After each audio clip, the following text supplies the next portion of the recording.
In a desolate, cratered wasteland, Rizal stares into the dust, nursing his latest crushing failure. He swore he could forge a super heavyweight sword with neutron star density, but it bombed, and now rage and doubt gnaw at him as he mutters that with his magic right now, he'll never stand a chance against the ultimate lifeforms. He lets out a heavy sigh, flashes of old companions ripping through his mind, then realizing they all split for reasons too urgent to stop, and he finally admits he's been flying solo for far too long. So he sets his sights on a crowded city and kicks on his flight magic, shooting upward, and right as he rises, a savage wave of dark energy explodes from the ground beneath him. A violent eruption rips jagged fissures into the earth, swallowing a fisher's world as he stares down, stunned and confused, asking himself what he's really seeing. Then he shoots a quick glance at his flight magic and confirms it's working perfectly, because this isn't a glitch at all, it's space itself tearing into a distortion. His face hardens the second he realizes how deadly this is, because if that distortion starts yanking things in, the damage won't be fixable. He hasn't even had time to think up a plan when a pale hand suddenly shoots out of the pitch-black rhythm. A ruthless hand clamps onto his throat, yanking him into panic before he can even react. His eyes blow wide with shock at the sudden, impossible attack. From the throat of a dark portal, a woman with long, light hair and ornate robes spills into the world, her shape burning out of the shadows itself. Then the second the hand lets go, she glides over her own heart, smiles softly, and says she's Risha, the summoning goddess. He freezes in place, and that title goddess keeps screaming in his head, while she stands there calmly in front of him, and all he can do is gawk in disbelief as the magic whirls around him like it doesn't even touch her. He tries to steady his nerves, clears his throat, and demands to know what she was getting at. Risha blurts out an apology for crashing in so suddenly, then explains her meaning. She's basically a goddess just from another world. She tells him that wherever she steps, fate steers her straight to the area near that world's strongest fighter. Then her eyes lock onto his, and she blurts out, "Is it you?" He snorts inside, thinking she's just cosplaying a fairy tale legend. Once she hears his thoughts, she calmly snaps, "This isn't some fairy tale." Rizal freezes. She must have slipped past his anti-magic barrier and read his mind. With a resigned breath, he tells her who he is. Rizal, the strongest in this world, at least among humans. Then a sharp idea hits. If he's got her power, maybe he can finally bring those superior life forms to heal. He agrees to her request, and Risha practically lights up. She thanks him over and over. When he asks what he's supposed to do, she tells him to obey the king's order, defeat the demon lord.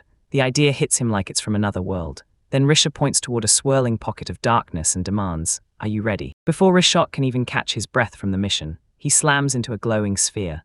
Then the space in front of him fractures like glass, and a brutal force yanks him straight toward the void. He screams as his body gets dragged forward against his will. He rockets through a broken, mind-bending dimension, and the moment he realizes fighting back won't matter, he shuts his eyes, accepting what's coming, because he's convinced real progress demands the leap. The chaos crashes to a sudden stop, just like it started. Then he snaps his eyes open, only to find himself standing in a massive, vaulted throne room, with Risha calmly at his side. A crowned man strides up, greeting everyone with a warm welcome, while Rizal takes in the new world around him. Then the king straight up introduces himself as the ruler of this land, the one who summoned them all. Nearby, you've got a young boy, a twin-tailed girl, and a mysterious robed figure watching too. Rizal's eyes flick across the three figures nearby, and the truth hits him hard. He wasn't the only one dragged here. There's a bespectacled young guy in a dark cloak, a bald powerhouse with his arms crossed like he owns the place, and a man rocking a modern camouflage uniform. A court official confirms what he's been seeing, then snaps, "Were these the ones we summoned this time?" Another official answers, "Yes, that's everyone." Rizal listens, and his first hunch suddenly locks in as the truth. The official stared at the other three summoned figures in silence, and as he sized up their strength, he couldn't help thinking, so-called heroes or not, their magic was painfully weak. He decides to break it all down for them first, then he checks their statuses. He starts with the big picture, the main inhabitants, humans and demons, plus a handful of demi-humans who are way fewer in number. Rizal pauses and thinks, "This doesn't feel all that different from my world." But the official snaps his attention into place and declares the real issue, those demons. He tells them straight up, humans and demons have been clashing for ages, but lately the demons' grip has exploded at a terrifying speed. If it keeps growing, everything will be dragged under their control. That's why he says they're called the Fourth. Then he names them one by one: Frodo, a civil servant; Leal, an adventurer; Banser, a mercenary; and Rysel, the last one with a past nobody knows. The official formally demanded their strength to crush the demons, dangling a lifetime of rewards if they won. Leal grinned like this was his dream. Frodo nodded along too, but Rysel went quiet, remembering how, in his own world, he'd once saved people and got thanked for it. First, the official steps up and says they're about to test the hero's current fighting power, right on the spot. He holds out a crystal ball, a magic appraiser that turns both raw mana and precise control into one clean number. Without hesitation, Leo barrels forward and claims his spot. Since he was the first to show up, he's going first. He slaps his hand onto the orb, and it detonates in a blinding burst of light. While from his throne, the king stares in awe beside the summoning goddess, and then he roars with pure excitement, declaring the combat power is 4097 and calling it absolutely incredible. Leo throws a smug flex like he owns the place, then steps back. Frodo instantly rushes in for his turn. Rysel, though, just stares, baffled, thinking, are those numbers really that amazing? Right before it was his turn, he leaned in and listened while they read the other heroes' scores. One hit 3664 combat power, and another blew it out of the water with 3776. Banza, still in camouflage, looked oddly satisfied, but Frodo with his glasses only gave a calm little smile, saying it was exactly what he figured. After everyone got assessed, the appraiser snapped his arm forward and called the last person. Rysel nodded, said got it, and moved to step up. The king stared at him, stone-faced, and then a sharp, uneasy thought hit Rysel. That weird, unidentifiable status from before still wouldn't leave his mind. He strode toward the crystal, then the whole room went dead silent when the device refused to respond. The appraiser, who'd been all wide-eyed over the hero's power, suddenly went flustered and stammered that it wasn't working, and Rysel's calm snapped as a bead of sweat slid down his temple. What's wrong? He demanded, firing off a rushed apology as the embarrassment spilled out. Across the hall, the other summoned crew just stared, watching the uncomfortable moment blow up in real time. With a desperate need to get an answer, he slammed his gloved hand onto the crystal's slick surface, and the appraiser froze, anxiety crawling all over his face as he held his breath, praying the thing would finally spit out a reading. At last, the appraiser's trembling voice shattered the silence. Combat power, 0 ***, and the king blew up in disbelief, roaring that the crystal must have cracked, only for the appraiser to swear it wasn't, as Rysel started sweating buckets and insisted the machine was definitely malfunctioning. The king's disbelief snapped into explosive rage. He jabbed a finger at Rysel, screamed for him to get out of the castle, and declared he'd never call a 0 a hero. Rysel, stunned by the sudden hostility, begged him to hold on, swearing the reading was wrong and that he truly had magic. Rysel raises a chunk of coal, snaps off a spell, and grins as he reveals Adam Reconstruction. Magic that demands at least 7,000 combat power was made for grand entrances. Right before the court, the coal shatters and reforms into a massive, flawless diamond, and he shoves it toward a stunned official like, "Tell me, can you see my magic now?" The king only glares, fuming, so what's the point of this stunt? Rage bursts as the king charges forward, snatches Rysel by his uniform, and bellows that no spell can turn coal into diamond in this world. Rysel stammers that it's normal back home, but the king slams him shut, snarls for him to shut up, and barks the useless charlatan out of his castle. The other summoned heroes pile on the scorn. Leal spits that it's pathetic. Frodo clutches at how miserable he must be, and Banza can't believe he'd even tried to sell a lie with something that fake. Rysel, desperate, whips his eyes toward the goddess Risha, begging for a sign that anyone here can read the spell. But the king rips into the air and roars for the guards, screaming that he's a scammer, while Risha just watches, her face locked behind an unreadable mask. At the king's command, 2 armor guards grabbed Rysel and yanked him down to his knees with their crossbow arms, and the final sentence crashed through the hall. Rysel was to take the gem as a farewell gift, then be exiled, never to show his face before the king again. Rysel gets tossed onto the city streets, collapsing on his hands and knees on the cobblestones as the weight of his banishment crushes him, while a kid passing by points and asks her mom what he's doing. Yet Rysel can only stare at the dirt, utterly blank. He spots a public fountain, stumbles to the edge and collapses, head in his hands, wondering what he's even supposed to do next. The same mother from before catches her kid still staring, yanks her away, and tells her not to look. As he slumps in despair, the king's raging order, "Get out," echoes in his skull, and he can't even breathe with disbelief. They betrayed him, just like the games he used to play. He snaps out of his daze, yanks his focus back into gear, and decides to slow down long enough to map his next move. There's one thing he has to confirm first. Then he straightens up with purpose and strides down the street. His hunt drags him straight into a weapons and tools workshop that buys 2.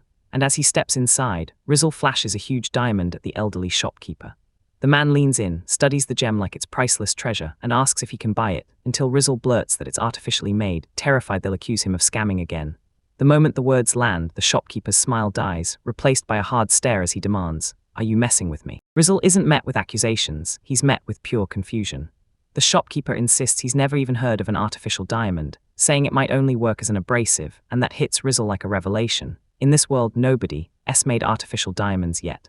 Then the shopkeeper grabs his chance and blurts out that if Rysel sells it at a real jewel shop, he'll have enough cash to live freely for 10 whole years. He had to snatch up the cash fast, and he couldn't let anyone figure out where his gems really came from. So he hurried to the local innkeeper and asked what it would cost to sleep there, and the old man slapped a price tag of about 10,000 pi. That price felt brutal, but Riesel's eyes lit up. He saw his opening and pounced with a counteroffer, demanding $70,000 to sell an item he already owned. The innkeeper's jaw dropped so hard he stammered, refusing to believe it was real and even asking if Riesel was running some kind of charity scheme. He calmly laid out why he needed the money right now, promising the man that the diamond was worth every coin. Then Riesel offered a clean fix, a deposit of 70,000 pi. The innkeeper still looked stunned by the amount, but he gave in and reluctantly signed off on the deal. With the terms locked in, the two slammed their hands together, sealing the deal for good. As he stepped out of the shop, the innkeeper beamed at him, thanked him for the trade, and practically begged him to come back. With a heavy pouch of coins clutched to his chest, he caught his breath and realized just how brutal that grind had been, because now, at last, he had the money he'd been desperate for. He stood above the town as the sky dimmed, staring down his nightmare and trying to make sense of it all. Because the alchemy here wasn't nearly as advanced, and money worked nothing like he remembered, so he knew one brutal, uphill journey was coming. In the downtown district, Amory steps in. Her allies are already wiped out, slumped in bed, so she exhales hard, still stunned by the impossible mess she's landed in. He starts rethinking everything, because sure, he once believed the goddess came from another world and that his arrival was driven by summoning magic, like some space transfer, but the innkeeper's earlier words suddenly hit him hard. The guy never heard of using gems to turn into merchandise, and now he can't ignore it. This world's magic doesn't match what he thought at all. This new info slams him with one terrifying question. Is this really another world? He yanks himself out of bed and kicks off a quantum motion analysis spell, then the numbers hit like a punch. The physics are different, the materials are straight up alien, and the truth crashes in hard. There's no other explanation. He drops back down, mind racing over what it all means. Because if this whole mess wasn't just some little stunt by that self-proclaimed goddess, then the king exiling him too has to be something she never saw coming, something totally out of her hands. Then he stops and asks himself what he's even meant to do, be the hero who saves the world, or chase down the demon lord and hope it impresses the goddess. The whole idea feels alien to him because his old world never had anything like that. He imagines a cliché demon, self-obsessed, thuggy and deadly with magic, and lands on one conclusion. In this world, demons can't just be mindless monsters, they're smart enough to run a monarchy. Since his exile, he's been clueless about the humans' war plans, and he's left wondering if the demons are really the villains after all. With fresh grit in his chest, he snaps upright, makes his choice and decides. He's going straight to the demon lord. After locking in his choice, he can't help but wonder if his magic even behaves the same here. So he sits cross-legged, summons his storage magic, and a glowing rectangular portal snaps into existence in midair. He yanks out a device, an Ace Recon satellite with a built-in printer, and blasts it skyward to scan the land below, then spits out maps from the images it gathers. The satellite hangs there for a breath, then shoots out the open window into the night, like it knows exactly what to do. Relief hits him as it proves his tools work without a hitch. He fires off a command, map the route to the demon lord's castle. He trusts the device with everything, then crashes for a quick nap until the job is finished. He jolts awake to find this is already morning. He totally overslept. On a nearby table, a massive, detailed map has finished printing. He reaches to grab it and shove it into storage, but the second his hands move, his eyes go wide. Something is here, watching. He has to investigate. Without hesitation, he zeroed in on the exact presence he'd felt. 3 silent figures were crouched inside his room, and the high-level detection magic they used screamed, assassins. He stormed out of the inn like he owned the night, while the assassins slid across a nearby rooftop to track him. One of them spotted him fast and snapped. That's the summon hero. The same guy we saw yesterday getting escorted by guards. As he pushed deeper into that tight alley, the gravity of everything finally hit him. He'd really painted a target on his own back by crossing the king, and now his life hung by a thread. From their spot, the assassins checked the scene, locked in and ready, and one of them leaned in to ask if everyone still remembered the plan. He nailed it. These assassins weren't random. They were the king's hit squad, and the whole plot was being run through voice transmission magic. So he snapped into action and went for the intercept. A sly smile flickered across his lips because if they'd come to kill him, then this was his moment to turn the tables and make it their downfall. From the rooftop, the leader scanned the area and made sure their target was alone, no one else in sight. The zone was locked down and the command hit the air. Execute the plan.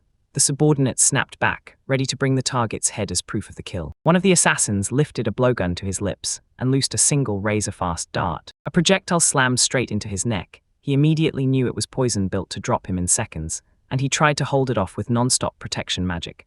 But his body betrayed him anyway, and he collapsed hard. The assassins surged in, ringed his still form, and one crowed that the kill was a success as they reached in to sever his head for proof. Ringed by assassins, Rizal bolts with blinding speed, slamming out a crackling wave of lightning magic that lashes straight toward his attackers. Electric power rips through the assassins, and their bodies jerk and convulse as the shock overwhelms them. He towers over their twitching, helpless bodies, a gentle glow pulsing in his palm as he readies a spell to lock them unconscious for a while. With the danger knocked out for good, he dives into his inventory and grabs a weird little game changer, a multifunctional stem cell. He remembers every disaster he faced trying to make clones that could fight, and how he somehow managed to keep this one special asset. Then his eyes sharpen. It won't copy his powers, but it will let him recreate his dead body. The scheme works. Right in front of him stands a perfect, naked copy of himself. Rizal shoves the job onto the other clones already in clothes, ordering them to dress this new duplicate and even press a blow dart wound into him to sell the whole assassination. Then Rizal grins and tells them not to sweat it, because he's already hit the assassins with area recovery magic, so after his first strike, they'll slowly come back. With everything finally set, he snaps his gaze away from the mess, problem dealt with, and locks onto his next target, the Demon Lord's residence. Moments later, the assassins start to twitch awake, groaning as consciousness crashes back in, and their leader whips his head around, totally lost about what just happened, until his eyes lock on their target, motionless and sprawled on the ground. One assassin rushes in, checks the body, and the truth hits hard. He's dead. Raging at all the time they've burned, one assassin whips out a swift, vicious slash and chops the body's head clean off. Then the leader barks the order. Grab the head as proof and get out before anyone catches on. They slip into the shadows, and the headless decoy is left behind, sprawled in a harsh pool of light in the pitch-black alley. Far above the clouds, a dark castle juts from a misty mountain peak, silhouetted against the full moon like the Demon Lord's own shadowed kingdom. Under a blazing full moon, Rizal slips into view in front of a hulking fortress, its dark towers stabbing the night sky, and the second he sees it, he knows exactly where he's headed, the Demon Lord's castle. He strides straight for the main gate when two armored guards snap to attention, their voices cracking the air with a sharp command. Rizal's path gets slammed shut the moment the guards stride in and cross their spears, barking that they want to know why a human is daring to show up at their gates, yet he doesn't flinch. Calm as ice, he says he wants an audience with the Demon Lord and asks if they'll lead him there. For a heartbeat, the guards go speechless, stunned by the nerve of the request, then their shock curdles into rage. One of them sneers that Rizal actually thinks a human can just reach the Demon Lord by asking, and they accuse him of messing with them, spitting contempt as they speak. Rizal stops in front of the two stunned demon guards, raises both hands like he's calming a storm, and fires off a sincere apology for the sudden visit, offering them a proper appointment too.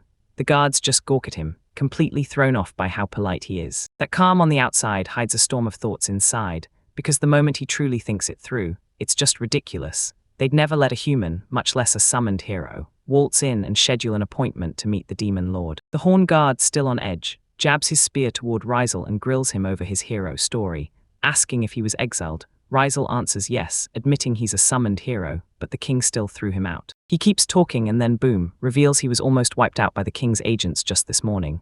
He shrugs like it makes sense, saying that with everything that happened, it wouldn't be weird for him to back the Demon Lord now. The guard flinches at the word assassin, but his face tightens fast. He snaps that they'll never fall for the same trap again, hinting that some hero before him tried the exact same kind of trick. With the guard staring him down, Rizal knows straight-up charm won't work, so he scraps the plan. Sure, brainwashing is possible, but it's a hassle. Then he pivots on the spot and points at a far-off castle tower, barking at the guards that up there sits a pathetic teleportation barrier blocking the way. His dismissive remark hits like a punch to the gut. The winged guard gasps, reeling in shock as Rizal dares to call their defenses pathetic. The provocation lands dead on, then the horned guard snaps into a full-blown rage, bellowing about how dare Rizal insult the Demon Lord's flawless, all-powerful barrier. Rizal doesn't flinch, he just smiles like he was waiting for this and whispers, "Thanks, that's exactly what I needed to know." So yeah, he finds it. Realizing he's been played, the horned guard stumbles over his words for a beat, then scrambles to look composed. With a nasty scoff, he dares Rizal to try pushing through the teleportation obstruction, if he truly thinks he can. Rizal grins, gives a thumbs up, and says, okay. Then a glowing magical circle snaps to life under his feet as he declares he doesn't need super strong teleportation magic to pull off a barrier like that. He tosses them a casual "see ya," and right as he does, his body crumbles into a spray of glowing light, leaving the two guards frozen in place, staring in full-on disbelief, realizing the intruder isn't a bluff. He suddenly rematerializes in a massive grand chamber, his body snapping into place as shimmering particles whirl and rings of light slam into orbit around him. Far behind him, the two demon guards gawk at the gateway now standing empty, One of them stammers, lost in disbelief, trying to wrap his head around what they just witnessed. The particles from his teleportation spell streak through the night, slamming together toward a towering tower in the Demon Lord's castle, black against the blazing full moon. Inside the tower, the last scraps of light from his arrival fade away around him. He's standing there, fully formed, staring ahead with unshakable, ironclad determination. His boots hit the polished floor with a deadly hush. He'd arrived exactly where he meant to be, the Demon Lord's personal chamber. He steps into the heart of that lavish room, and everyone notices him at once.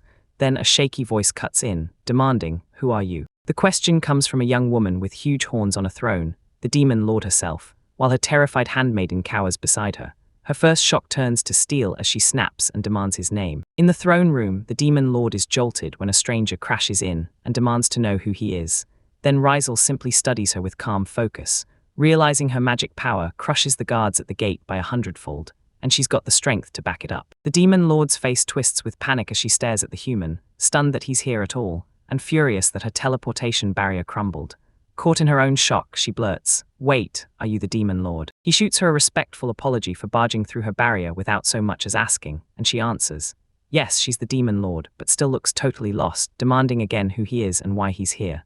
He tells her he'd never want to harm something she worked hard to build, then begs her forgiveness for not destroying it. And the Demon Lord is left speechless, because he slipped through her brutal defenses and somehow came out completely unharmed. As he coolly fixes his glove, she stares him down, eyes blazing with suspicion, trying to figure out who he really is and why he's here. He finally blurts out his name, Rizal. Then he tells her he was yanked into this world as a hero, only to get exiled because of what happened. So he's not tied to humans or demons, he's standing on his own. And when he comes to her, it's simple. He wants to know everything about this world. He demands one more confirmation that she's the Demon Lord, and that sets her off instantly. Rage twists her face as she erupts, screaming at him not to toy with her, calling the idea of a summoned hero who comes looking for answers an insult. A massive, intricate magic circle blooms out of thin air, and he grimaces, realizing, with a sting of regret, he picked the wrong way to get to her. She blasts out her power in a blinding flash of energy, screaming that he's being blamed, right to his face. A blast roars straight at him, but he stops it cold with one outstretched finger, then it shatters into nothing.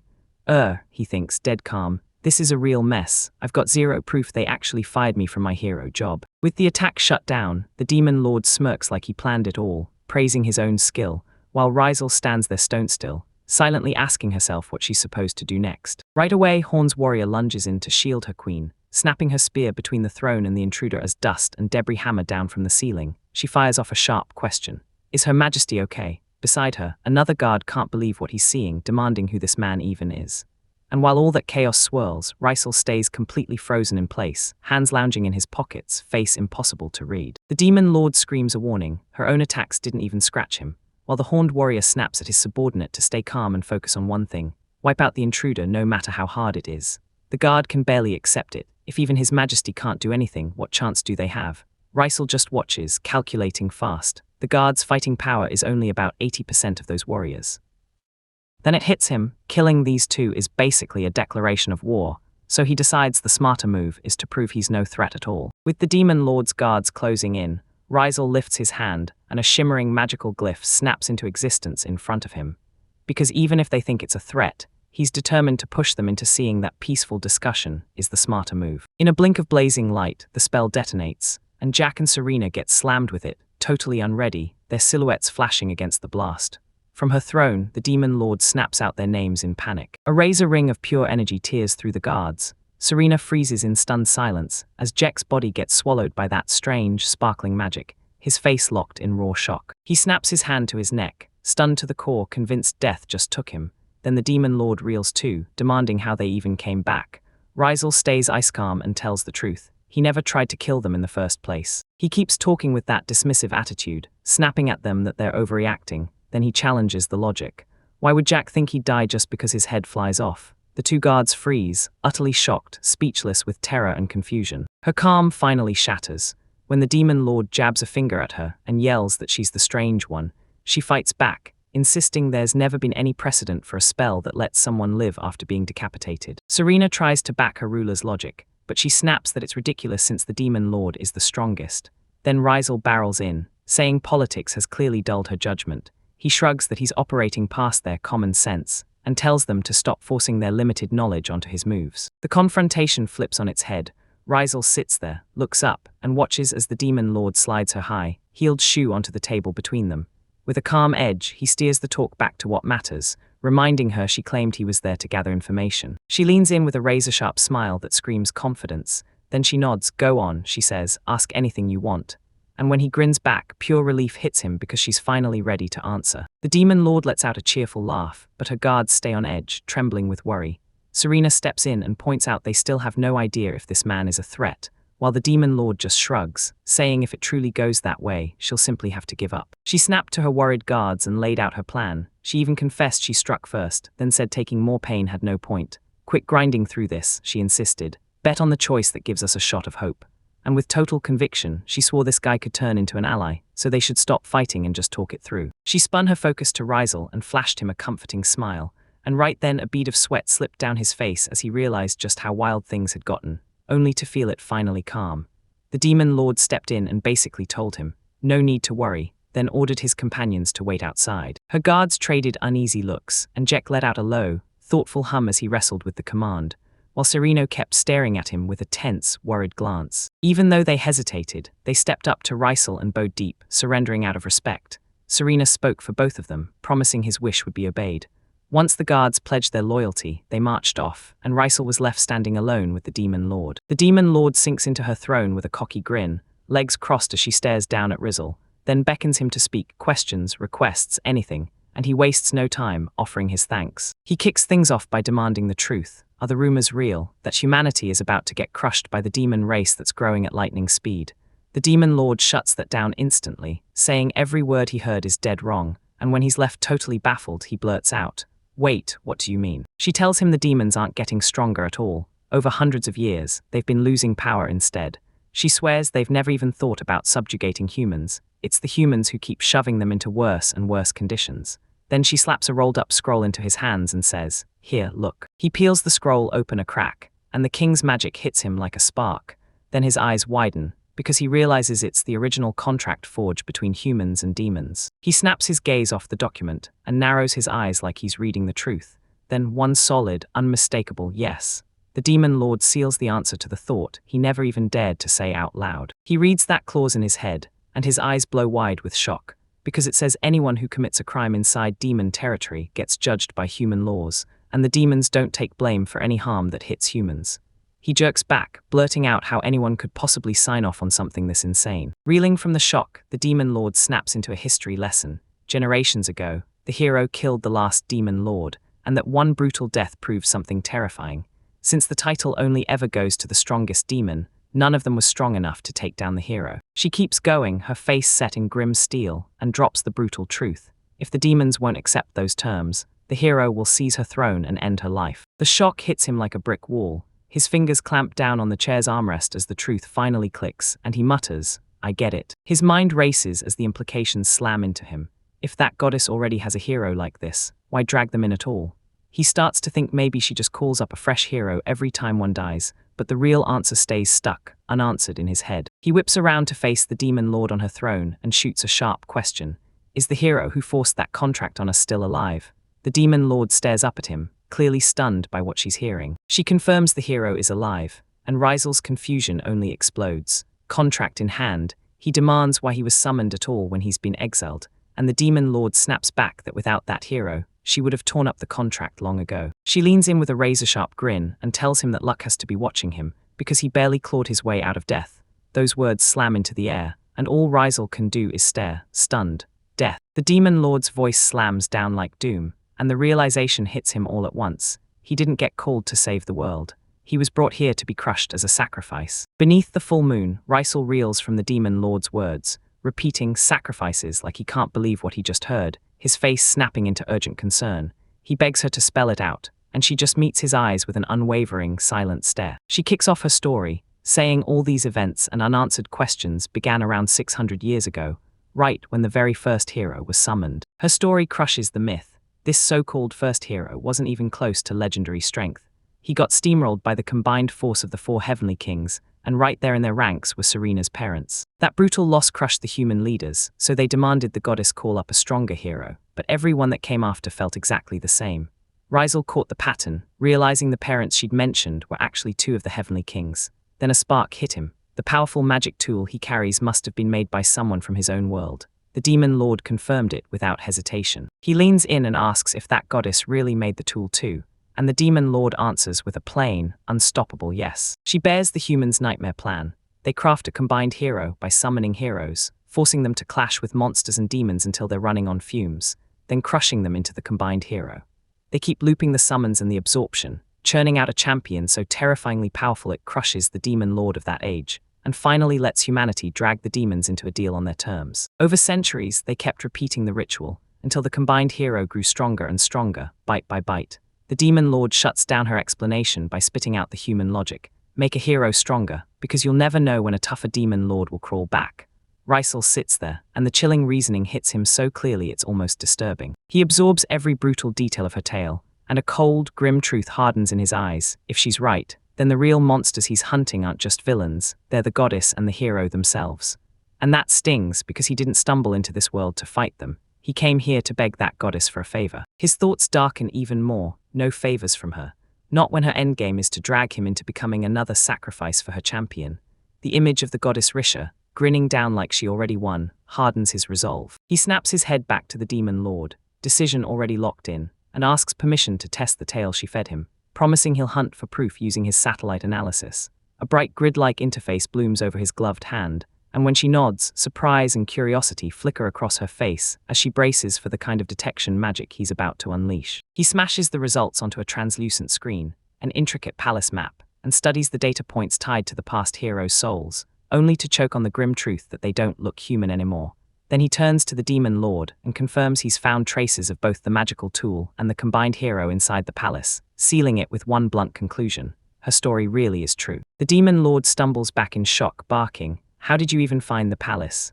And the guy just smiles and says it's simple, if you've got the right tools for the job. She wonders if he ever really needed her in the first place, stunned by how crazy his abilities are, and it gnaws at her. She can't stop wishing he had some kind of limit.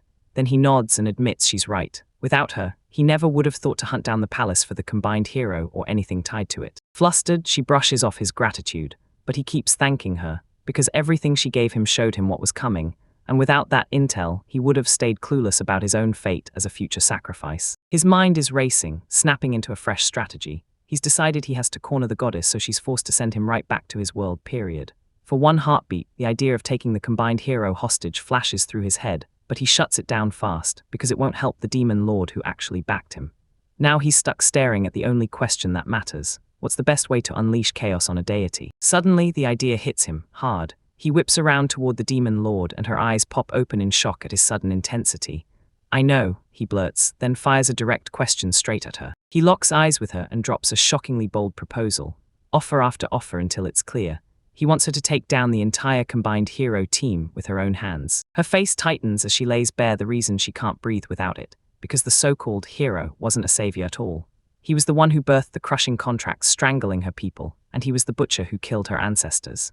And now, beating him is her life's obsession, her sacred mission. Being the demon lord is only part of it, because she's also the living heir of everyone who came before her. Rizal grins like he owns the night, and shoots his proposal straight at the demon lord, offering to personally guide her and swearing he'll hand her enough power to outmatch the combined hero.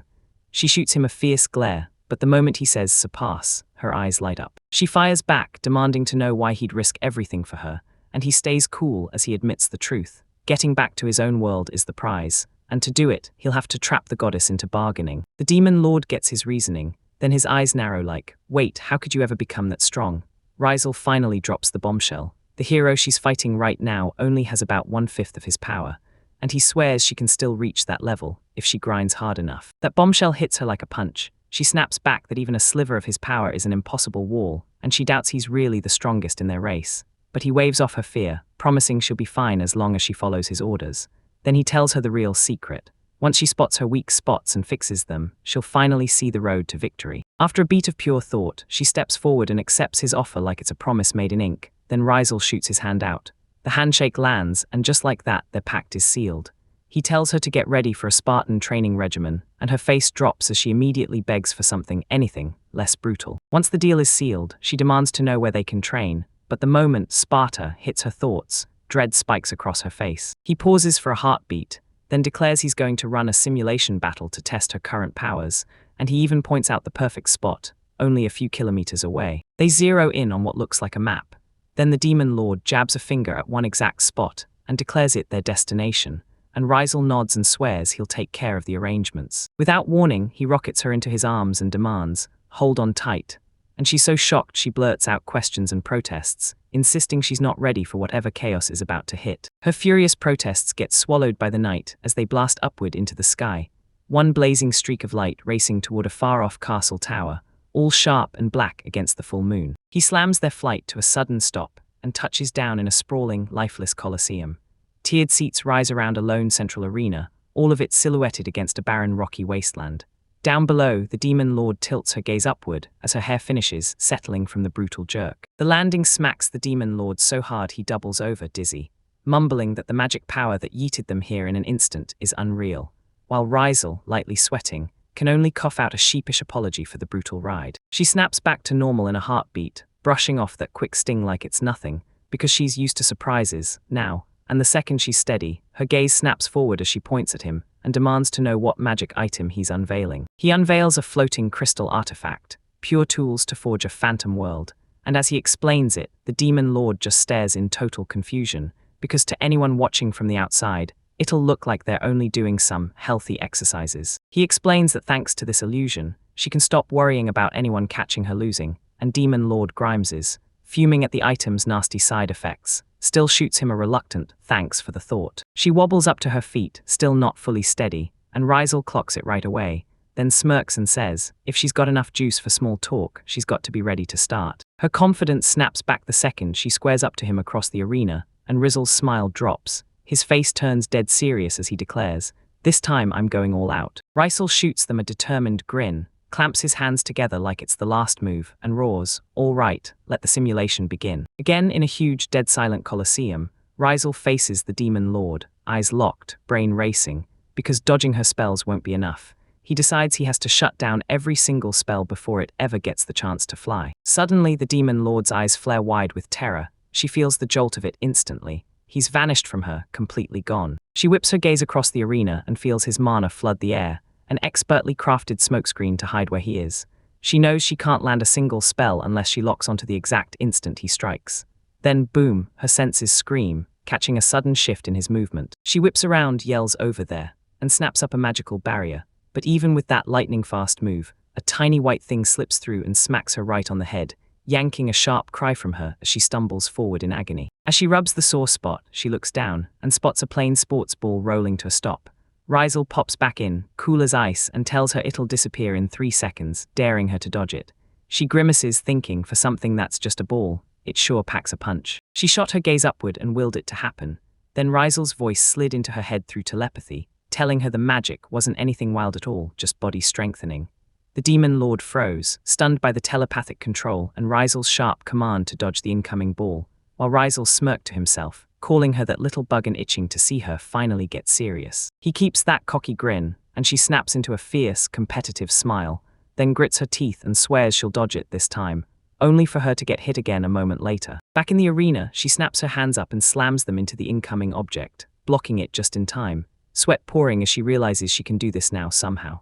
Rizal's impressed. He hypes her up and sets the next trial, wanting to measure how hard her magic burns, and tells her to hit him with any spell she wants. She stares at him, already plotting how to blast him with her magic, and she can't stop thinking. Has she finally learned his crazy speed, or is his speed the same and it's her eyes that finally caught up?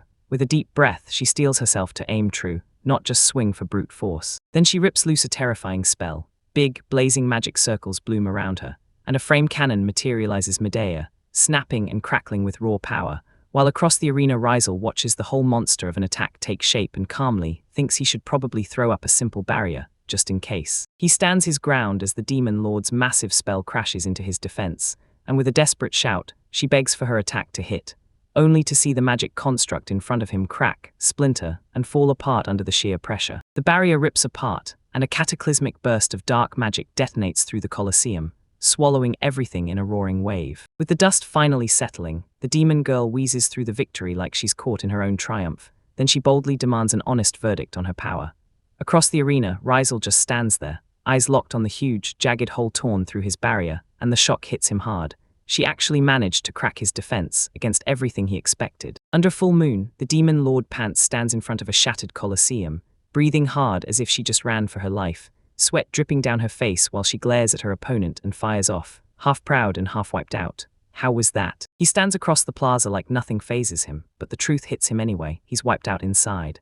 And then he remembers it. She didn't just fight his barrier, she shattered it. He didn't set up a flimsy wall, so how in the world did she obliterate a three-dimensional barrier with two-dimensional magic? That takes a brutal amount of mana. He can't make sense of it. She couldn't just smash past the magic gap by dumping raw power and calling it a day. When he closes in, she jerks back for a second, then he carefully taps her forehead. She snaps her gaze up and flashes a victorious grin.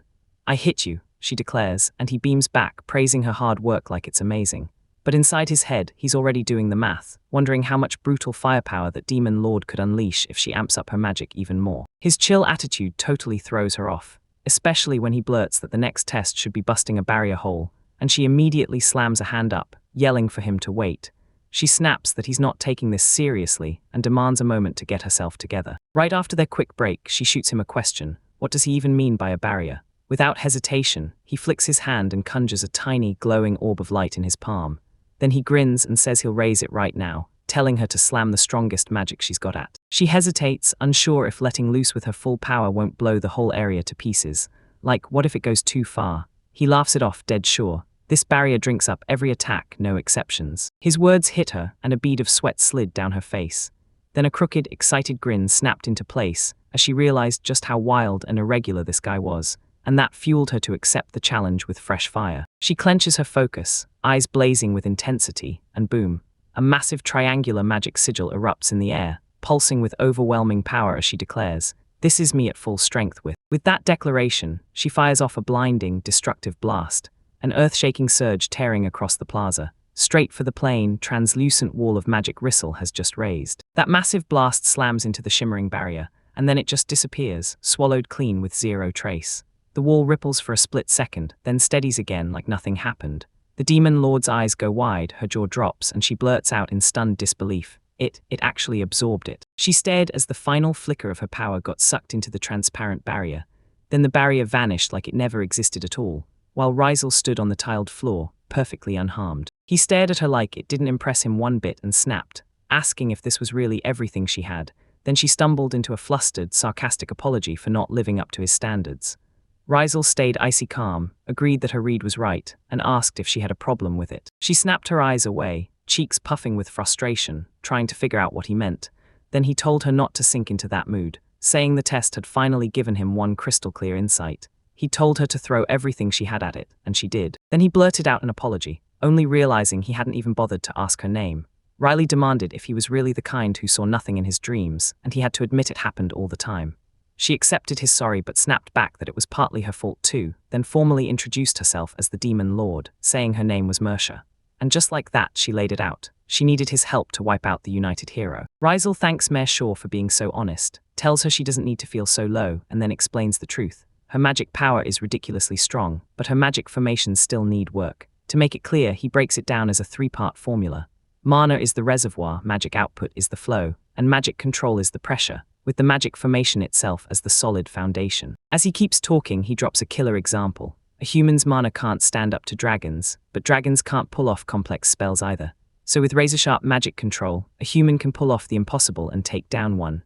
Mershaw's eyes light up because she already has high magic output. All she needs is to perfect her control, and her strength will skyrocket. Then he snaps that she's learning three-dimensional magic first, and that idea absolutely wrecks Mersha's brain because she's never even heard of it. Rysel looks drained, and he quietly admits the truth. Her world is missing this piece of knowledge, and he's already bracing for more culture shock than he can count. He lays it out clearly.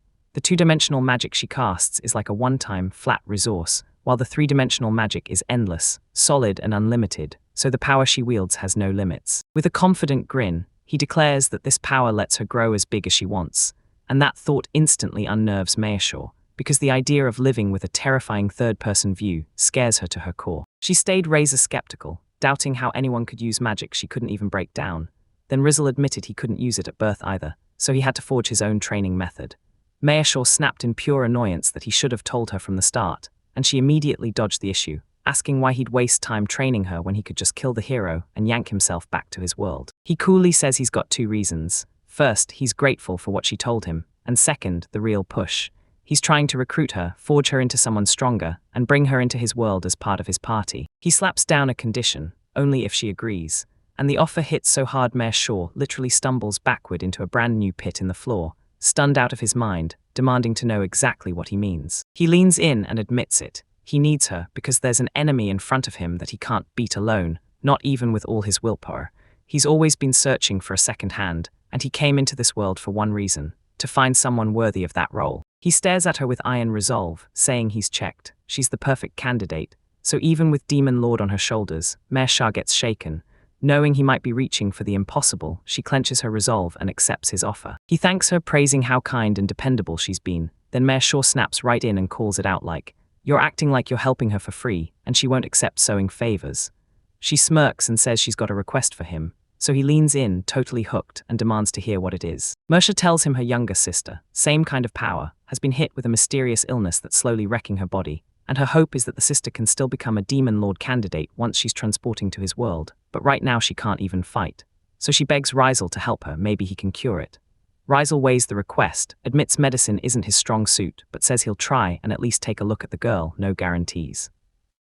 Mersha practically bursts with relief, thanking him again and again. Mershaw can barely wait to push forward, so she taps his shoulder and tells him to hurry because their quickest route is back to the palace, right over her sister's room beneath the throne room. Rizal nods instantly, but he flashes a grin and teases her not to get sick during this flight. The thought hits Mershaw like a wave, and she lets out a dizzy groan. Beneath the full moon's glare, the Demon Lord's palace rises like a monstrous shadow, towering over the night sky. In a glittering room fit for a nightmare king, Demon Lord Mersha sank into her throne and devoured a book, until the air rippled split, and a swirling portal snapped open behind her, yanking her out of her reading in pure shock. Out of the portal, Rizal burst onto the scene, propping up a dazed young woman, and Mare shot upright in panic, because there she was, Cecil, her older sister. Mare snapped, demanding to know how they'd slipped past her flawless barrier, and who this strange man was standing with her. Her sister beamed with pure excitement and introduced the guy as Rizal, some kind of powerhouse from another world. Cecil went on, practically glowing, saying he'd smashed her barrier without breaking a sweat and had spells that could cancel her magic on command. Then she bluntly declared him ridiculously, unfairly strong, leaving Mare's shot gaping as Rizal stood there looking a little embarrassed. Cecil's face softened the second she finally said why they were really here. She'd brought Rizal to try to cure Mersha's illness, and the word hit Mersha like a punch, freezing her completely. She leaned in and begged her sister to trust her, let Rizal run the exam, because even if no cure was possible, finding the real cause would still be a massive breakthrough. She gave in to her sister's pleading. Mare Charlotte's eyes narrowed as she said if Cecil truly trusted this path, she'd back it without hesitation. Once permission was granted, Cecil snapped to attention and told Rizal to go. Then he dropped to one knee before the Demon Lord, introduced himself, and swore she had nothing to fear. When Mayashaw handed herself over to his care, Cecil leaned in and begged him to be gentle, blaming the trouble on her sister's frail constitution, and Rizal, without arguing, admitted that was exactly a complication. After a quick check, the man announced a diagnosis that made his hardened veins sound like a warning, and Mayashaw stared at him, completely lost. He told her it was a weird mana problem. Her mana clung way harder than it should, choking the magic circuits and messing up her output. Then worry crashed onto Mercia's face as she demanded to know if this illness was even hard to cure. With a confident grin, Rizal brushed off her fears and dropped the bombshell. This same condition existed in his world, and common medicine could fix it fast. He pulled out a tiny vial and popped in one pill, calling it an artificial nanovirus cure that would smooth the mana inside her. Sure, it'd take a few days to kick in, but after that single dose, it would work for the rest of her life. The sisters just gaped, utterly speechless, because a lifelong curse had been crushed that easily. Mayashaw thrusts her gloved hands forward as Rizal holds out a tiny capsule, telling her to swallow it. She nods once, calm and determined, and takes the cure. Cecil clocks her sister's hesitation, flashes a gentle smile, and urges her to trust him. Then Marsha whips her gaze to her older sister, caught between hope and pure worry. She raises the capsule to her lips and takes a quick, decisive gulp. Then sweat beads up on her temple as she waits, breath held for it to kick in. A heartbeat later, Cecil clamps onto her shoulders, panicking, did it work? But Mare Shaw just blinks, looking a little dazed, says she feels no different, and lets out a shaky sigh. He snaps in frustration, reminding them he warned it would take a few days. Then Cecil panics and begs him to fast forward her sister's body. Rizal shuts her down cold, saying he'll skip a week himself if he has to, and when Mersha hears it, she quietly pleads for him to go through with it. Right before he can move, Mersha's face flips instantly. Her eyes fly wide in shock as she gasps that the manner coursing through her feels totally different now. Cecil lights up, demanding if it's really true, and the sisters cling together, crying with joy. Rysel just watches with a calm smile, relieved because that problem is finally off his list. Rysel watches from the shadows as Demon Lord Mersha nervously stares at a cup on the table. Then she gulps, steels herself, and finally whispers, "All right, here I go." Her hands crackle with magic, and the cup blooms from shattered pieces back into its perfect original form. She gasps in total joy, while Rysel clocks it instantly. She really has reversed the Vessa's stage. She stares at the result, gasping that it's wonderful, and whispers that she's never used magic this easily in her life. Right beside her, her sister Cecil shows up, just as blown away. Then Rysel watches in calm silence, like he already expected it, saying she can now cast high-level spells without breaking a sweat. The two sisters crush each other in a joyful embrace, tears streaming as if the world just got kinder. Mare Shahsabz beams because Cecil's incurable illness is finally gone, and Cecil, still sobbing, nods along with full heart and total agreement. After they finally reunite with raw, shaking emotion, Cecil demands to know what that medicine was for, and Rysel fires back that the thing wrecking her magic was called bad manisterial, something everyone carries, even if they don't show it. Then he explains his medicine just clears the way so anyone can cast smoothly, whether their curse is obvious or hidden. She leans in and asks if that kind of medicine can be mass-produced here, and Rysel gives her a small, confident smile as he says yes, then offers to supply it to every last one of her troops, swearing it'll boost them instantly. He leans in and says, "I've got a mountain of it stashed from when I sold it to kids in that poor country, enough to spread it at a full 100%, and the sisters are left speechless, staring like, "Wait, this potent stuff is just rotting in your storage." Mare Shaw's eyes harden as she snaps that she'll take any help she can get, no matter where it comes from. Rysel grins and says he's just happy he could be useful. With that, she springs out of her seat and rockets out of the room, calling out that she'll hurry and deliver the medicine to everyone, right as Mare Shot departs. So Cecil turns to the still-sitting Rysel and offers a deal. Her sister becomes his companion. He's completely stunned by the sudden, serious offer, and he just stares for a beat before quietly admitting that, yeah, pulling off something like that would be insanely difficult. He groans and reluctantly nods along with Cecil's plan, and she keeps going, saying that since her sister is the strongest in the whole nation and everyone worships her, she's stuck feeling completely alone. While they're talking, Mersha cuts in with a soft smile. She says if Rysel really needs her sister, and if Cecil agrees, then she won't block them. His words drop low and impressed when he sees her steady maturity and how dependable she is, while Mersha grits her teeth, clenches her fists, and flashes a determined grin, swearing she'll work twice as hard to make up for her sister's share too. Her excitement crumbles into a shy little smile as Rysel fires off a practical question.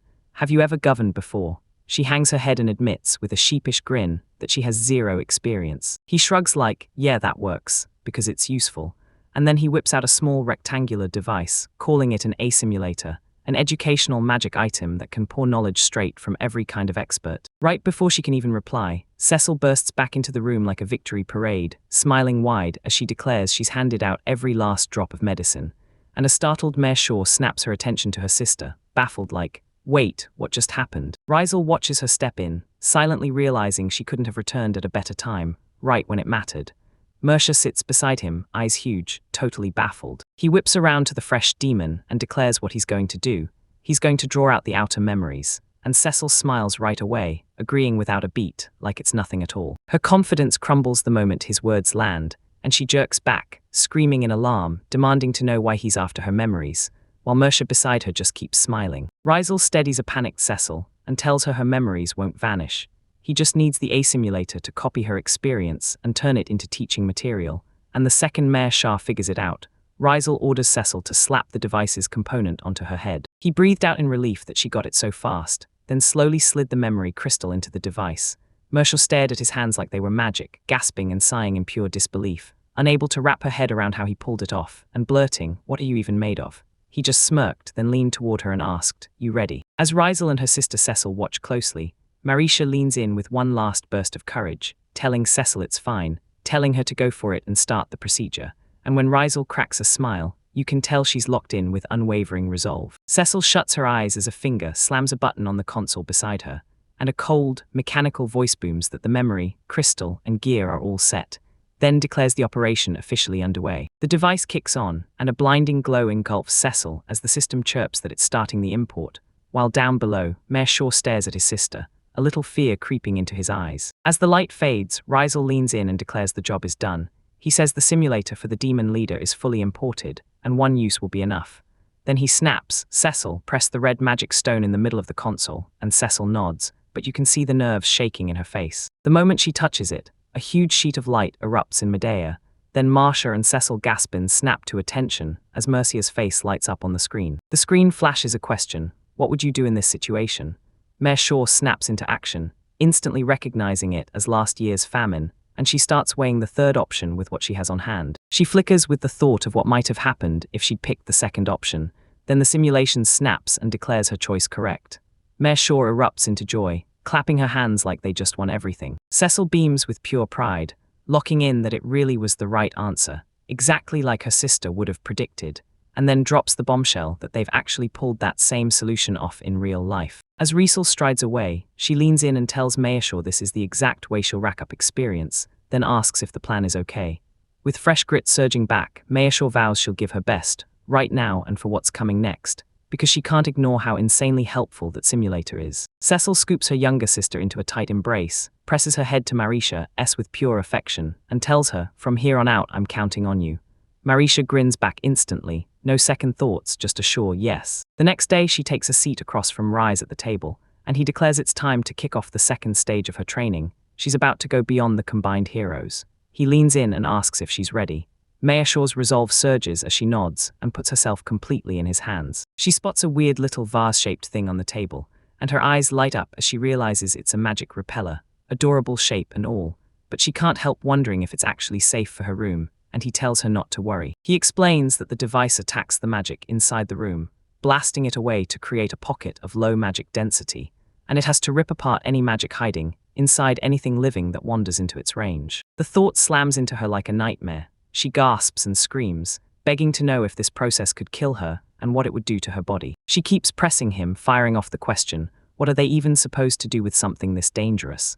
And just like always, he finds her reaction hilarious, then reassures her, their training won't ever go that far. He lays it all out. This exercise has one clear purpose. While she has to dig deep and rely on her own will, or her magic will get yanked out of her body and stolen to control her instead. The word slams into her mind as she sizes up the challenge ahead, control. He breaks it down like this. One tiny mistake ruins the whole magic circle, so she has to learn to steer her magic with surgical precision. Then he shoves her into her first test and orders her to light just one candle while the repeller is pushing her around. She stares at the flickering candle, sweat beading on her temple as she takes the job. Got it. And you can see her face split between pure nerves and iron resolve. Demon Lord Mayashaw freezes in total confusion as the candle's flame suddenly dies, but she snaps right back, puffs out her chest like a conqueror, and tells Rizzle to watch, saying the job is so easy it's almost laughable. She clenches her fists so hard her face twists with pure focus. Then frustration crashes in, because as the Demon Lord she can't believe a task this tiny is still kicking her ass. She sinks into the moment and channels her power, gloved hands hovering over the candle as crackling magic dances around her fingers. Then she bares her teeth and roars at that insolent little flame, forcing her will into it until it relights. Her hard work ends in a brutal loss, snuffing the candle's wick completely. All that's left is a thin wisp of smoke. Marcia groans, face twisted in total defeat. Across the table, Riesel stays cool and asks if she's already ready to quit. Then Mayor Shaw snaps, slams her head onto the table, screams that her magic fizzles out with zero effect, and rants that this job is absolutely not some delicate little thing. She jerks her head up, tears of pure frustration brimming in her eyes as her whole body trembles. Her despair snaps into pure resolve, and she wipes the tear from her eye like it never stood a chance. Then she roars, "I'm not quitting," and keeps pushing until she finally wins. Her renewed, loud determination fills the room, and as Rizzle watches, a small, satisfied smile curls on his face, because in that moment, he's sure this spear is the right one. After a while, Mayashaw just sits there, calm as ever, sipping from his cup, while Riesel lurks by the window. Then he lifts his gloved hand, snaps his fingers hard, and the moment jolts to life. He follows the sound, raises a finger to his lips for silence, and locks his eyes on the window, because he's sure something's right outside. He carefully rests his hand on Mercia's head, trying to soothe her as her mind tangles up into chaos, and her brow knits tight with fierce focus. Just as he's locked in, another arrival rips his focus away, a young woman who looks a lot like Mayashaw, only with smaller horns, stepping in with a tray of refreshments. Mayashaw jolts and gasps at her, but Rysel only watches the newcomer like he already saw this coming. Cecil, this girl they just introduced, drops her gaze with a quiet ache, her shoulders sinking as if defeat weighs on her. He snatches the tray from Cecil's hands and drops it on the table between the two sisters, then lines up the cups and teapots like he's setting the stage for something big. Once the chaos finally calmed down, everyone's eyes snapped back to the candle. Its flame stopped wobbling like it was scared and now burned steady, unshakable like it meant business. Mayashaw gapes, lips parted, staring from that perfectly tamed flame to Rysel, caught so off guard she can't even speak. Her silence explodes into a triumphant scream. "I did it," she cries, hugging a stunned Cecil. Rysel stays cool, checking her work and saying this is the first time it's actually good. No magic leaks and the flame holds steady. Mersha can barely contain herself as she tells her sister, "You promised, and I kept trying until I succeeded." That burst of triumph barely has time to glow before Mayashaw crumples onto the table, wiped out, yet Rysel's grin sticks. "You've reached this kind of control," he says, "and now we're leaping to bigger, harder magic real soon." Even though Mayashaw is wiped out, he's already thinking ahead. He asks Rysel if he'll teach her anti-travel sickness magic. Rysel nods and says he'll teleport them straight to an arena for attack magic practice the moment she's ready.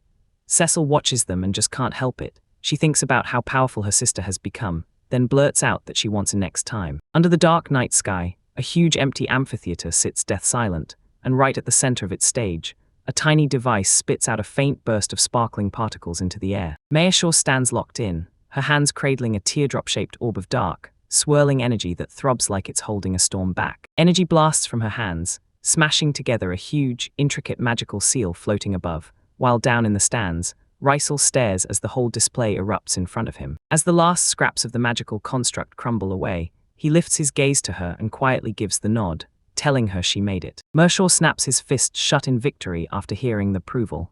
Yes, and the spell's activation and deactivation were carried out flawlessly. She swivels toward him, demanding to know if all this traveling was just to see whether her magic control even holds. Rysel nods, says her progress is crazy impressive for a single month of training, then tells them to stop using the training device for now. He flashes a grin and praises her sharp eyes, then announces, "Today, I'm teaching you something new." Rysel shuts his eyes and focuses. Boom, a glowing circle ignites under his feet, and blocks of pure energy surge upward, snapping together into a solid structure right in front of him. He points to the brand new, towering white wall, grinning like he owns the place, and confidently proclaims its name, Solid Perfect Match. Mayashaw just freezes, eyes bulging as she finally takes in what's in front of her, then she blurts out the term again, clicking into place that it's three-dimensional object magic. She peers at the clear wall and suddenly gets it. This thing isn't one solid surface, it's built from many thin layers stacked tight together, and that's the whole trick, the outer layer of magic, right there. He lays it out, solid magic has to lock into place on the spot, not built plank by plank, because that slow grind would break the moment you get hit before it's finished. He steps in and fires a direct challenge. Can she copy those feet with a sharp, confident grin? She doesn't hesitate. Of course I can. She shuts her eyes tight, pulls in her power, and swirls of magic coil around her as she locks onto her goal. No sound, just pure focus. While below, a solid tiled platform starts forming out of that raw energy, and Rysel nods, impressed by how perfectly she's holding every detail together. Her eyes snap open in pure victory, and she practically beams as she declares, "I did it," calling it a solid first try, the kind you'd expect from the Demon King. With a calm voice, he tells her he's about to test the wall she built. Then, out of nowhere, a little orb of energy sparks to life in his hand, and she's left staring, completely stunned by his sudden declaration. The orb rockets forward, slams into the magical construct, and detonates with a violent blast, shockwaves rippling through the air as she gasps in pure alarm. When the smoke finally fades, she's stunned. There isn't a single scratch on the wall, not one. She reaches out and runs her fingers over the smooth surface, and he grins, bragging that it's way tougher than some plain flat barrier, then asks if it doesn't feel absolutely incredible. She studies the walls and praises their crazy durability, but admits it still doesn't feel real that she's the one who made it. Then he steps in, tells her that solid magic just works that way, and pushes them to the next move by piling on even more layers. With one last burst of strength, Mersha plants herself inside a brand new, glowing magical barrier, sweat flying as she clenches her teeth. Then she roars that the spell is finally complete. She drops to the ground, completely drained yet shining with pride, and rushes up to Rysel, screaming that she nailed it. She built a brutally thick magical construct. Rysel grins, lauds her handiwork, and nods that her multi-layer magic passes inspection. She lay sprawled on the tiled floor, groaning that the spell demanded an insane amount of focus. Then Rysel stepped in, praised her for pulling off all that in such a short time, and offered to heal her. Then he lays out tomorrow's training plan, magic control drills and the move that turns solid magic into power, and when he asks if she wants a break, she plants her feet and snaps her head side to side, refusing without hesitation. She lays it all out with fierce determination. She won't rest until she masters it, because she refuses to take life on easy mode. Rysel catches that familiar grin and just knows this is totally her style, so he cranks up the difficulty, and she practically lights up as she dives straight into the challenge. After a while, they're standing side by side atop a rise, staring out at a huge, open world, and Mershaw asks if this is the duty he promised earlier. Rysel nods, confirming her fear. He sweeps his hand over the rolling hills, and suddenly you see it. Miles upon miles of carefully cultivated land. This is their nation's farmland, the place that holds their food supply. He stares at the view in awe, and mutters that keeping farmland this massive must be a nightmare.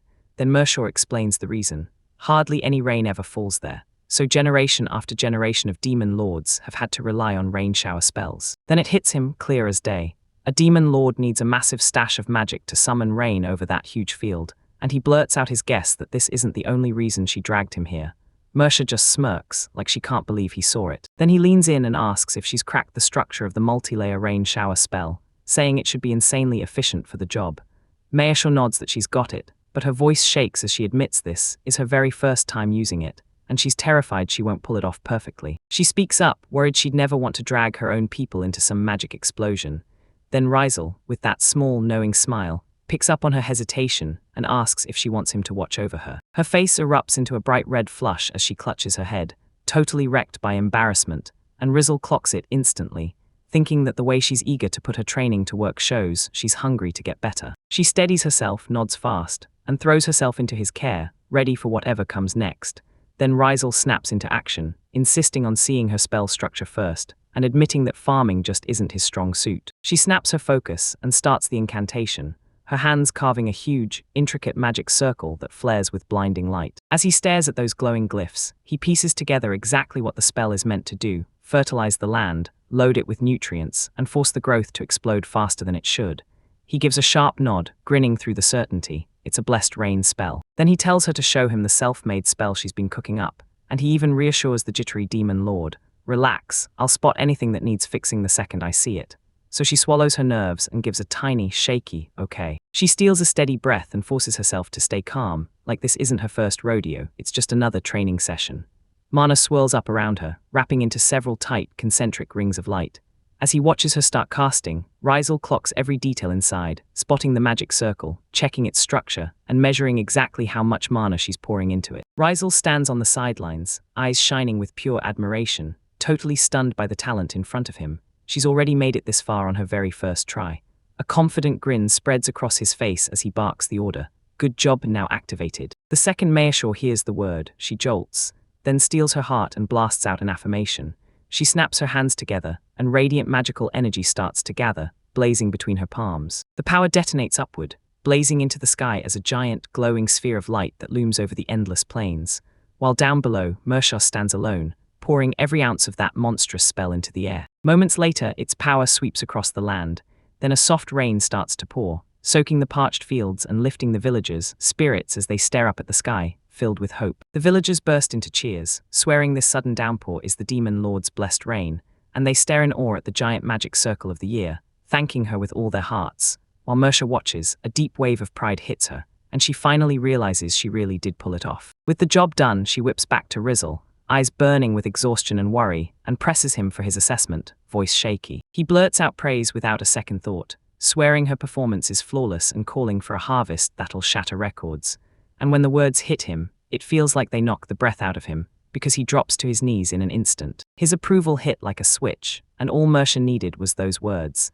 Then relief and pure joy crashed into her, her composure shattered, and she started crying, whispering how grateful she was. With a soft smile, she replays her emotional release, and remembers the brutal training that came before it, when not one tear ever slipped from her eyes. Weeping through her tears, she reveals why she's finally relieved. Now they won't have to keep overpaying humans for those trades. Rysel freezes, stunned, and as Mershaw starts worrying out loud about crying in front of him, he realizes with sickening dread that he never even understood how deep their trouble really went. Then she blurts that their food was being stolen right from the fields, and asks if she should slam defensive magic onto the crops, crushing his shock even further. He watched Mercia's face light up with relief and fierce determination. tears of joy brimming as she finally imagined her people filling their stomachs, and when he saw her resolve, he stepped in too, saying he couldn't wait for the toughest road ahead. Her relief snapped into a wild, manic grin, and she burst out laughing like she'd already won, practically shouting that she couldn't wait to see how the human traders' faces would fall.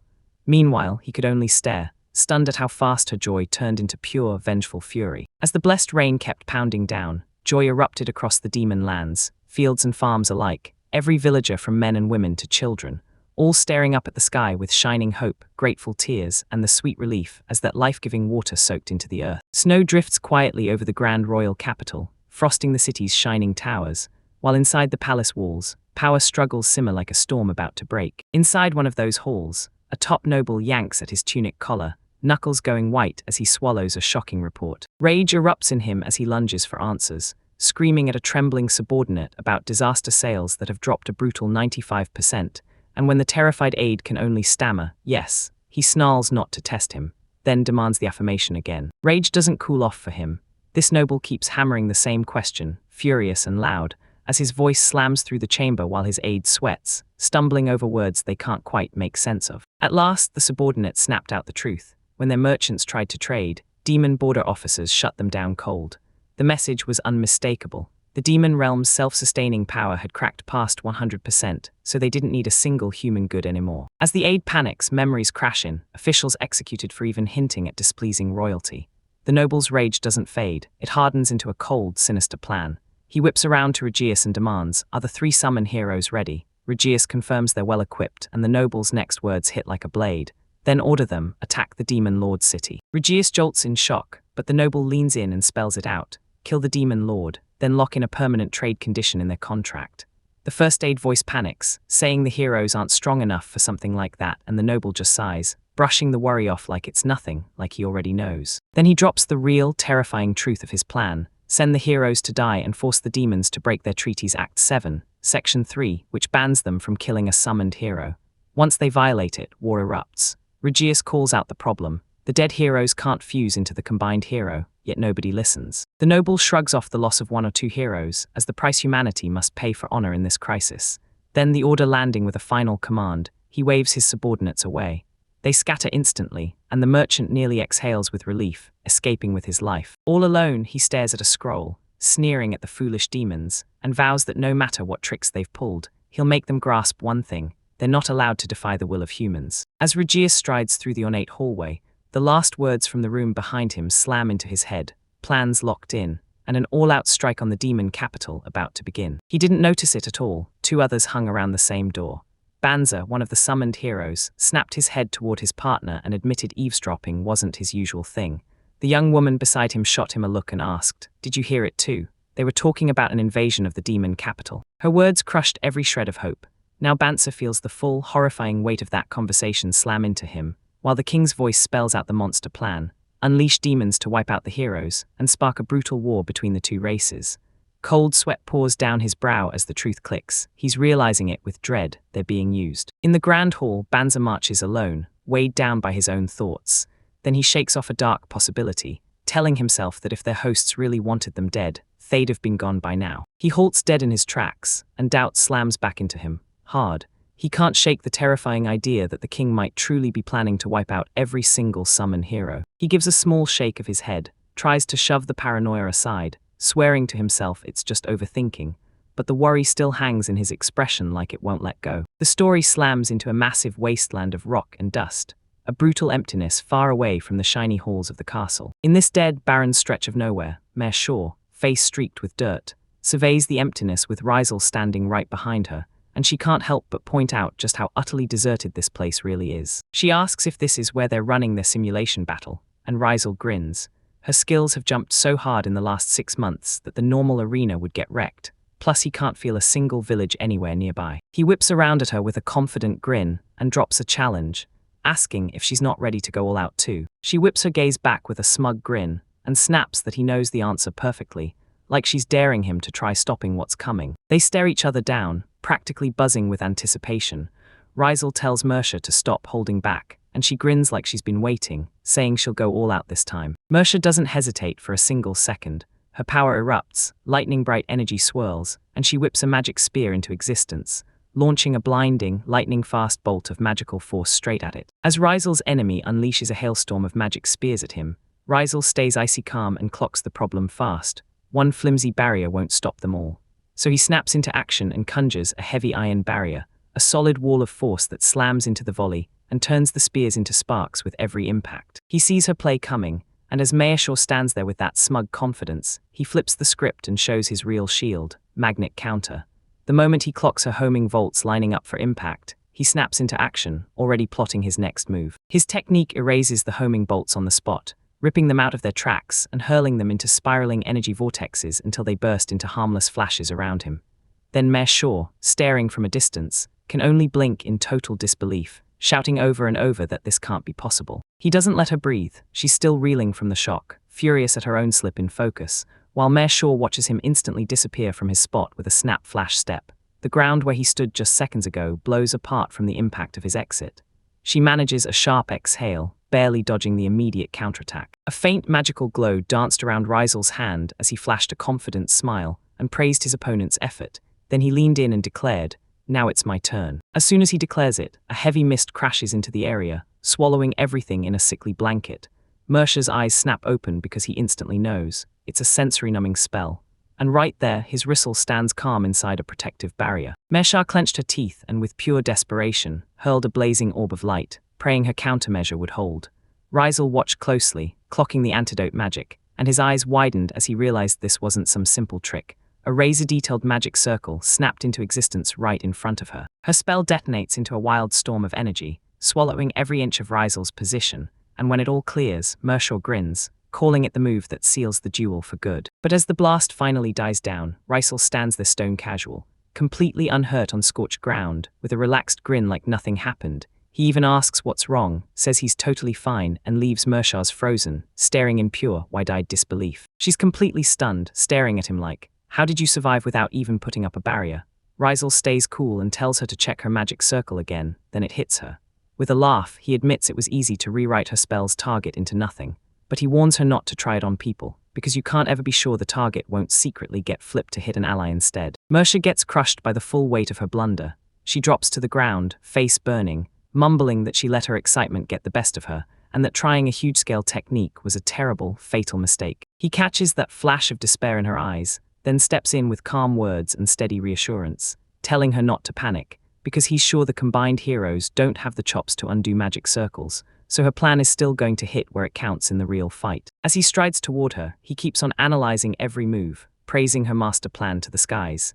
He's locking in on how those quick-cast spells buy time, while she lines up a devastating finishing blow, and he's impressed it's all been executed perfectly. He reaches her and gently plants a reassuring hand on her head, telling her she's done great just to get this far, then warns her to stay sharp, never drop her guard, or she'll fall to the combined hero, and Mersha looks up, overwhelmed by his encouragement. Mercia's face burns with sheer determination, her sharp teeth flashing in a fearless grin as she vows that every hardship is just fuel, because if it means she can crush the combined hero, she'll take it all. They lock fists in a hard, clean bump, both understanding the mission, like their whole crew just sealed their bond in one hit. Moments later, the tension finally melts away, and Mershaw digs in, taking a huge, satisfying bite of the sandwich she was just handed. She's perched on a rock, digging into her meal, while he stands right beside her and blurts out whether the training was actually worth it. She grins and says, "Yeah," admitting it even had some fun moments. He grins in pure relief, and Ryzel blurts out that he'd been terrified she'd burn out after setting a goal that brutal, shocked by the fact he even cared. Then Mersha reveals the truth. She's insanely fired up now, because she's throwing herself into a whole storm of new lessons, learning defensive spells left and right. Her sincerity stops him cold, because she's nothing like the friends he used to have, and when she locks eyes with him, Mayashaw doubles down. She swears with absolute conviction that she'll be his companion, and she means to keep that promise. Mershawn shifts gears and stares at the sandwich like it's pure magic, until Ryzel drops the bomb that Cecil and Sieg made it. That hits Mershawn hard, because he can't wrap his head around the fact that Sieg can cook. Ryzel laughs it off and explains that Sieg is actually one of the top 2 chefs in the whole kingdom, and that's when Mershawn finally realizes you really can't judge a book by its cover. With a satisfying stretch, Marisha says it's time to head back, and Ryzel, standing just a short distance away, nods calmly. Just as they start to leave, he slams the brakes, questioning frown and all. Seeing him stop dead, Mare's shot swivels around and demands to know what's wrong. The ground shakes and splits open, and a massive dragon rockets up from the earth like it's been waiting for someone, its roar blasting through the air as it snarls. Who dares wake me? Mersha trembles in stunned silence when she spots the creature, and the moment Rizal sees her reaction, he blazes right in and asks if she recognizes the beast. She snaps back instantly, no, absolutely not, and admits it's the first time she's ever seen one. Her smile drops into a serious stare as she tells you the creature matches something straight out of ancient legends. Then she starts recounting the story of 10,000 years ago, a civilization living right on this land, wiped out by a single dragon. They say that when everything went up in flames, only a handful of lucky survivors were spared, and they were allowed to rebuild and raise the next generation, as long as they followed one ruthless rule. They must never disturb the dragon. The creature's massive foot slams into the ground. Right then, Mershop snaps into action and sets out to reveal the name of that legendary dragon. It's John Cena, the slumbering ancient dragon, and the moment they connect the dots, it hits them like a thunderclap. They've just woken up something absolutely unreal. Rizal gasps in horror, realizing they've done something unforgivable, because the last thing he'd want is his own sleep ripped open, while Mersha beside him goes totally mute, jaw dropped so far it might as well hit the floor. He freezes in shock, but it crumbles fast, replaced by unnerving calm. Then he whips around to the terrified mare, asks what they should do, and even shrugs that they could just punch it back to sleep. Right then, the ancient dragon lets out a deep, guttural laugh that shakes everything. The colossal beast shrugs off their whispers, sneering as it spits out a message to the puny demon and her companion for even daring to suggest a punch. And when Mersha snaps at Rizal for pushing its buttons, the dragon's rage flares. Then it roars, ready to burn their arrogance to ash. A furious torrent of destructive energy blasts from its maw, screaming toward them. Reese Al calmly snaps at Mersha to fire up the barrier and absorb it. The barrier stands, Marisha freezes, staring in pure disbelief as she realizes she actually blocked the dragon's attack. Rizal flashes a confident smile and tells her he's beaten that beast's power long ago, while the ancient monster watches in stunned silence, thrown off by what just happened. She pushes on, claiming that the sleeping dragon has turned into a foe she can crush with ease. Then the dragon snaps back, regaining its cool and sneering that it was only one attack. This whole mess reminds me of that ancient pact between races. If the old dragon ever wakes up, the humans' combined hero has to take it down, while the demons are judged too weak and forced to back him up with supplies, then even act as the bait. Remembering that humiliating deal, Phil's mare erupts with rage. Her face contorts with fury as she swears she'll take the beast down herself and break the pact by dragging its corpse back, and Rizal can't help but smirk, proud that she's finally stepping into the role of a real demon lord. He hypes her up, pitching this fight as her legendary first battle, and top-tier training for the showdown with a combined hero someday, and just like that, Mersha's mood flips into pure, eager excitement. The moment she imagines her first real fight being against an ancient dragon, her arms start trembling with unstoppable anticipation. Her resolve snapped into iron. She swore she'd hunt the dragon to protect every demon's future. Then the beast roared right back, vowing to burn her to nothing, so not even ashes would be left behind. Unbothered, she cranks up crackling energy in her hands, then hones it into a deadly offensive magic spear. A spear of pure magic rockets through the sky and smashes the dragon straight in the head, blinding light and raw impact everywhere. The beast roars again, and this time it's not pain, it's pure, undiluted rage. Its furious roar got snuffed out in an instant, as blinding explosions tore across its head, swallowing the colossal beast in a raging wave of destruction. The earth shook as the ancient dragon slammed down with a monstrous crash, its massive body swallowed by a choking cloud of dust, while Mersha just stared, mouth agape, blurting that maybe the battle was already over. She snapped her gaze to Rizal, and he smirked, saying Mersha had blown past expectations, but that the dragon was weirdly fragile. He declared he'd end it for good before it caused any trouble, then added he'd use the dragon's body to bargain with the humans. His blunt words snapped Mersha into planning mode. She already had proof she'd won, so now she had to decide what to do with the dragon's remains, while Rizal weighed the value of the materials and insisted it'd be a tragedy to waste the body of a 1,000-year-old dragon when it could be forged into magic tools. His eyes snapped wide as the truth hit him like lightning. "Oh, I've got it," he blurted out, and Mersha leaned in fast, dying to know what brilliant idea had just exploded in his head. He flashed a calming smile and told her to slow down, then promised he'd need her help for his plan, and would lay everything out for her so she'd understand. That night under a blazing full moon, he pressed a mysterious object into her hands, and Marshall snapped, confused about the sudden gift, yet she couldn't deny how happy she felt. Her handmaiden pushed forward and practically begged her to take it, swearing Rizal would explain everything later. As she clutched it, a gentle, otherworldly glow started to bloom from within, and she just stared, spellbound, trying to wrap her mind around what she was looking at. Then he dropped the truth. This blade was no ordinary steel. It was a magic sword, forged from a sleeping ancient dragon, and it carried her own magic circles in its bones, meaning only her, or someone tied to her bloodline, could ever lift and wield it. She clutched the weapon with shaking hands, totally overwhelmed, insisting she couldn't take something this incredible, because using it would be a waste for her. As she kept arguing, her mind snapped straight back to her sister, Cecil. Cecil's sister locks eyes with her and says, "Even if we beat this hero team, more will come, so I need you to know what comes next." Then Cecil declares, Mercia will be the one to stop them, and Mercia steels herself, accepts that fate, and vows to step into her sister's place. She clamps her new sword in her hands, and in the quiet, everything clicks. Gone is her sister, and now it's her turn to fight, because once she makes that choice, she doesn't back away from what it demands. Right nearby, a handmaiden blurts out how stunned she is that Rysel actually took down the ancient dragon. Then Rysel shoots it down calmly, saying the truth is he didn't earn that victory, and he'll even tuck the sword away in his storage match. Her confusion snaps in half when Cecil bows with pure pride and claims she was the one who defeated that slumbering dragon, leaving the handmaiden completely stunned, while, from a short distance, Rysel mutters that he can hear them, and Riley remembers how terrified Cecil was at the very beginning. Mercia leans in and demands to know if they truly used every last piece of that dragon to forge the sword. Then Cecil flashes a wild, toothy grin, admits they've got plenty of leftovers, and drops her big plan. They're throwing a festival. The sisters burst with excitement when they realize the festival would be a drag, so they'd never stand to miss the main dish, too irresistible to ignore. Then they decide to invite everyone in the city to come feast together. Their plan snaps into place fast. Cecil blows the whistle, calls every worker in, and hands the brutal job of butchering the dragon to Rysel, trusting him to take it on. Rysel nods without hesitation, promising he'll handle it with absolute care. Soon after, the castle courtyard erupts into a wild grand celebration. Demon citizens flood in by the dozens, crowding long tables stacked with food, all while a joyous festival comes alive from the very remains of the ancient dragon they just crushed. In the middle of the crowd, people burst with disbelief and pure joy, because eating dragon meat is suddenly real, and that thought alone blows their minds, while one person leans in and tells the other, dragon meat is usually way too tough, but after a dragon sleeps for thousands of years, it turns tender. Watching that calm settle in, Cecil realizes, yeah, they beat the dragon, but this piece is just the pause before the storm, and she swears she'll do everything she can to hold it in place. Rysel nods, then drops a chilling warning. The real battle starts now, and the heroes' combined power isn't even on the same planet as what they faced before. Meanwhile, the goddess behind all their worries, Risha, stood beside a single hero, staring down her carefully planted millennia-old scheme.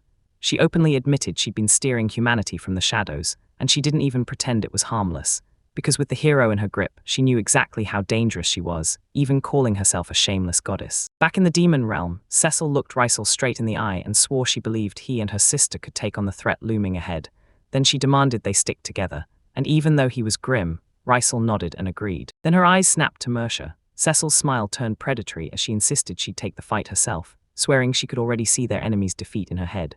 She promised that once the battle ended, she'd vanish and leave every diplomatic move to Mercia, but only after she warned her little sister not to let her guard down later. The idea of tearing loose with everything in her power sent a sinister chuckle spilling from her lips. Then this. That brutal burst of raw power left Mayashaw and Rysel completely shaken. Mayashaw stared with wide eyes and only stammered yes, because her older sister's terrifying ferocity was pure nightmare fuel. Inside the Demon Lord's castle, the grand feast is finally over, music and plates done, so Mercia slumps back with a satisfied grin, surrounded by her attendants, letting out a heavy, happy sigh as she admits she's so stuffed she can't swallow another bite. She then drops onto the nearest sofa, and her sister, Cecil, snaps at her for being so sloppy, and while they bicker, Rysel lets out a laugh and says Mayashaw doesn't look like a demon lord at all, because Mayashaw just sits there, pats her stomach, and smiles like she's perfectly fine. That sweet little moment gets wrecked when Risha suddenly pops up right in front of him, and the air between them snaps with raw, wordless tension as they lock eyes, faces only inches apart. As Mercia snaps his attention back to her, he confirms he felt the same disturbance, then she rushes him with the update. 3 people are sitting at the front gate. Their power levels don't match, but their arrival screams trouble. The intruders aren't strangers at all. They're the summoned heroes, looming grimly right in front of the castle walls. From their viewpoint, the heroes stare at their destination, and Leo can't help but grumble that it only took a few months to get here, making the whole arrival feel way too anticlimactic. He waves off his companion's warning and snaps that since they're hunting the Demon Lord, he'll take care of the talks himself.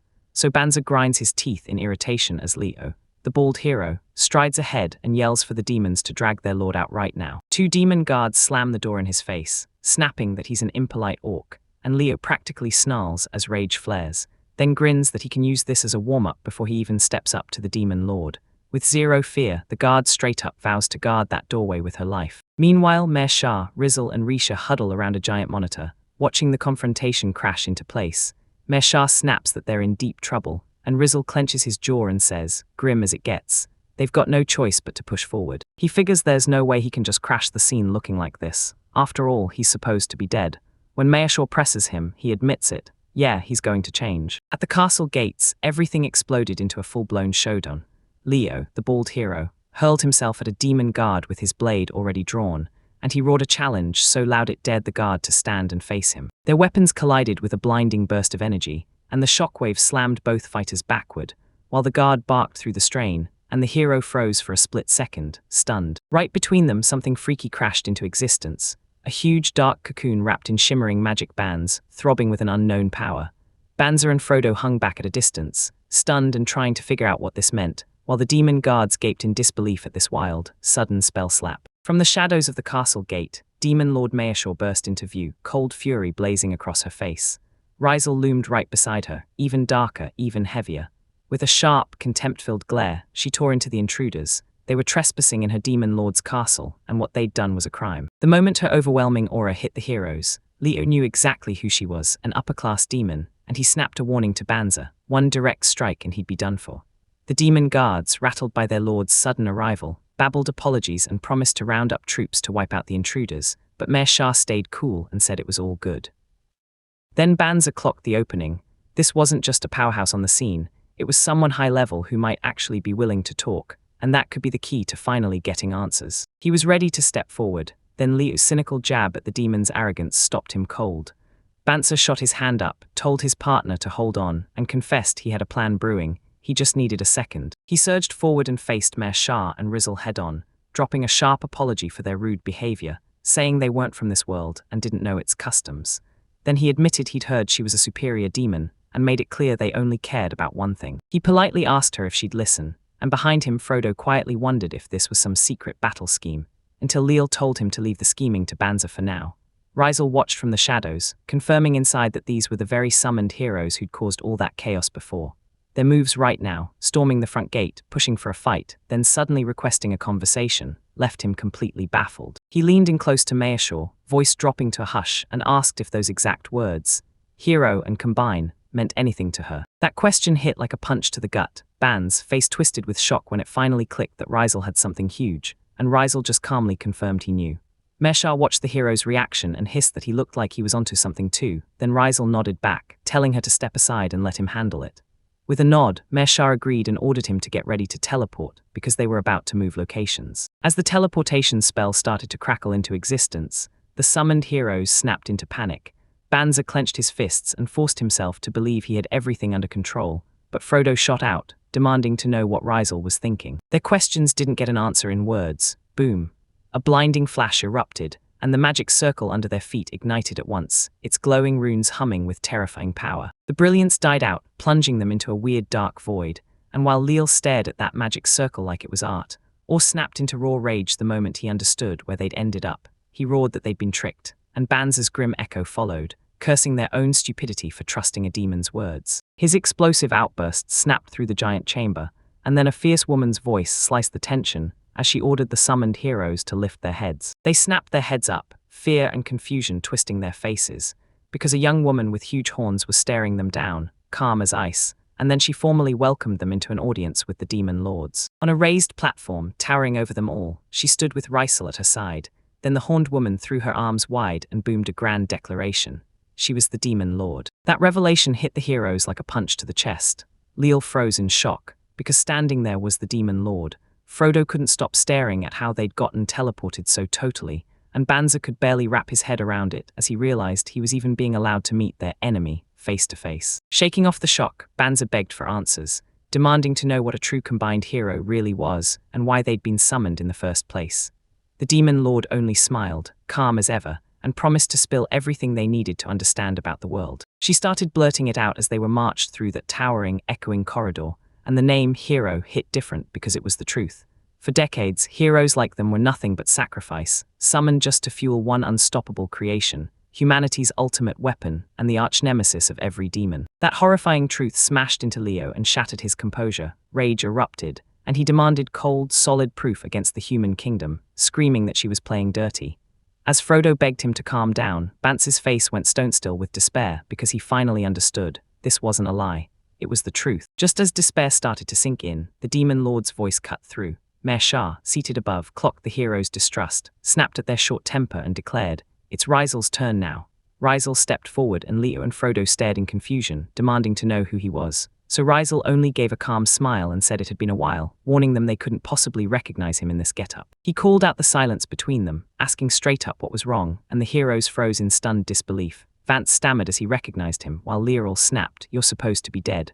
Ryzel then swore he had something they had to see, holding up a tiny, glowing object, and Leeril narrowed his eyes like, "Is this just another trick?" Ryzel only shrugged and said they should verify it for themselves. The device in his hand erupted in light, blasting a vision straight into their minds. Bam, a grand office. The king loomed behind his desk, and in front of him stood a young man with pale hair and bandaged eyes, with the number *39, 124 hovering over his head like a target. The vision snapped into shocking focus. Banza instantly knew it was the king's office. Frodo stared in disbelief at every tiny detail, while Leo's eyes went wide as he blurted out, stunned, how Ryzel could possibly know all of it. As they reeled, Mersha's grin only widened. She loved how perfectly it all unfolded. The vision locked onto the lone figure standing before the king, someone the heroes had never once seen inside the palace walls. His very appearance lit the room on fire with arguments. Banzan swore the figure looked like an ordinary human, but Frodo snapped back, still refusing to get played. Ryzel stepped in and snapped the mystery shut, declaring it was the combined hero, forged from all of them. Then he pointed to the number and told them the truth. That was the combat power he'd seen on the hero the moment he landed in this world. That number, 39,124, wouldn't leave Frodo's head. Then it hit him like a blade. If the kingdom already had someone this terrifyingly powerful, why demand more? And that's when he understood. This had to be the final result of all the heroes they'd summoned and fused together over time. His realization hit like a thunderclap, and despair ripped through the whole group. Banzer shouted as it sank in that there was no back home. Frodo crumpled in total defeat, grieving that he'd never see his family again. Leo slammed his fist in raw rage, and Murch's voice cut straight through the panic, spelling out the truth. Their worst fears were dead on, because the summoned heroes were nothing but bait from the very start. She rose from her throne and let her voice drip with old bitterness. Then she laid it out. For years, she said, the demons got crushed under the humans, sheer power and overwhelming numbers, and that was the only truth her world had. Her eyes turned to ice and fury, and she made it crystal clear. Nobody was getting away scot-free. Years of torture had forged that hatred, and it raged for every single blow her families, friends, and companions had endured, because now it wanted payback. Before her, band after band crumpled to his knees, his voice breaking as he begged for mercy. He'd trade anything to be a laborer, a slave, just spare him. But the demon lord didn't flinch. He stared past him straight at Leo and Frodo, then calmly asked what they thought. Leo wore pure desperation on his face, muttering that he had to get home no matter what, while Frodo threw himself into the chorus, screaming for their lives. The three heroes collapsed to the ground together, chanting as their voices thundered through the throne room, pleading with the Lord of Demons to spare them and save them. A slow, chilling grin crawled across her face as she stared down at the man on his knees. "I see," she breathed, her voice dripping with malice. "Then here's your first order." Her words hit like a commandment, simple, absolute, and final. The three of them, dead corpses. Her words sliced through the air, and the three heroes just stood there, staring back in shock, disbelief hardening into dawning horror. Inside the royal castle, the king stared down a grim report. An adventure party of humans and demons had clashed, and only the human lived. They called it an accident, but the punishment they proposed was just a year in prison, way too soft. He couldn't shake the thought. Under demon law, this would have ended in execution without a doubt. Meanwhile, a noble with dark hair tied back nodded along as he sifted through the paperwork, already sick of the whole court case and the non-stop reports of pain. Then, as he muttered under his breath, a blazing halo of light suddenly burst into the air above him. A thunderous crash ripped through the room and shattered his thoughts, and somewhere else, the king and he both jolted hard in shock. The noble clutched his head, terrified out of his mind, and blurted whether a pillar had just collapsed. The bang of impact echoed through the noble's office, thud, and one of the summoned heroes crumpled there, barely moving, with a weak groan slipping from his lips. He wasn't alone. When the noble's eyes landed on the horror, terror snapped through his face, and suddenly 3 lifeless bodies lay strewn across his office floor. He stuttered in pure disbelief, staring at those horrific wounds, and panic kept climbing as he realized their guts had been ripped open, gaping holes torn through them. So the questions slammed over and over in his head. Why were they in his office? The whole thing felt impossible, so it shoved him straight into a desperate conclusion. Sweat dripped down his brow as he gasped. This has to be a nightmare. This wasn't a dream. An hour ago, inside the Demon King's castle, everything was already set in motion. Mersha sat on her throne, Rose at her side, and faced the 3 summoned heroes as she snapped her first command. Go on, become corpses. Her order hit the room like a bomb. Everyone stared in disbelief, and outrage snapped in their faces. Frodo's eyes went wide behind his glasses as he accused her of cheating them, while Leo stormed forward furious, demanding to know exactly what she meant. She met their shock head-on with an ice-cold, unblinking stare, her face giving nothing away. Then she said, dead calm, I told you, I only speak the truth. Rizal told her to quit toying with the summoned heroes, and with a sharp little laugh, the demon lord nodded along, confessing she just wanted to watch their faces go dumb and stunned, while the heroes could only blink in total shock, utterly lost. Mayashaw gave a calm little apology, admitting she'd been nursing a grudge, and Rizal, still slightly sweaty, snapped that her words had infuriated the bald warrior.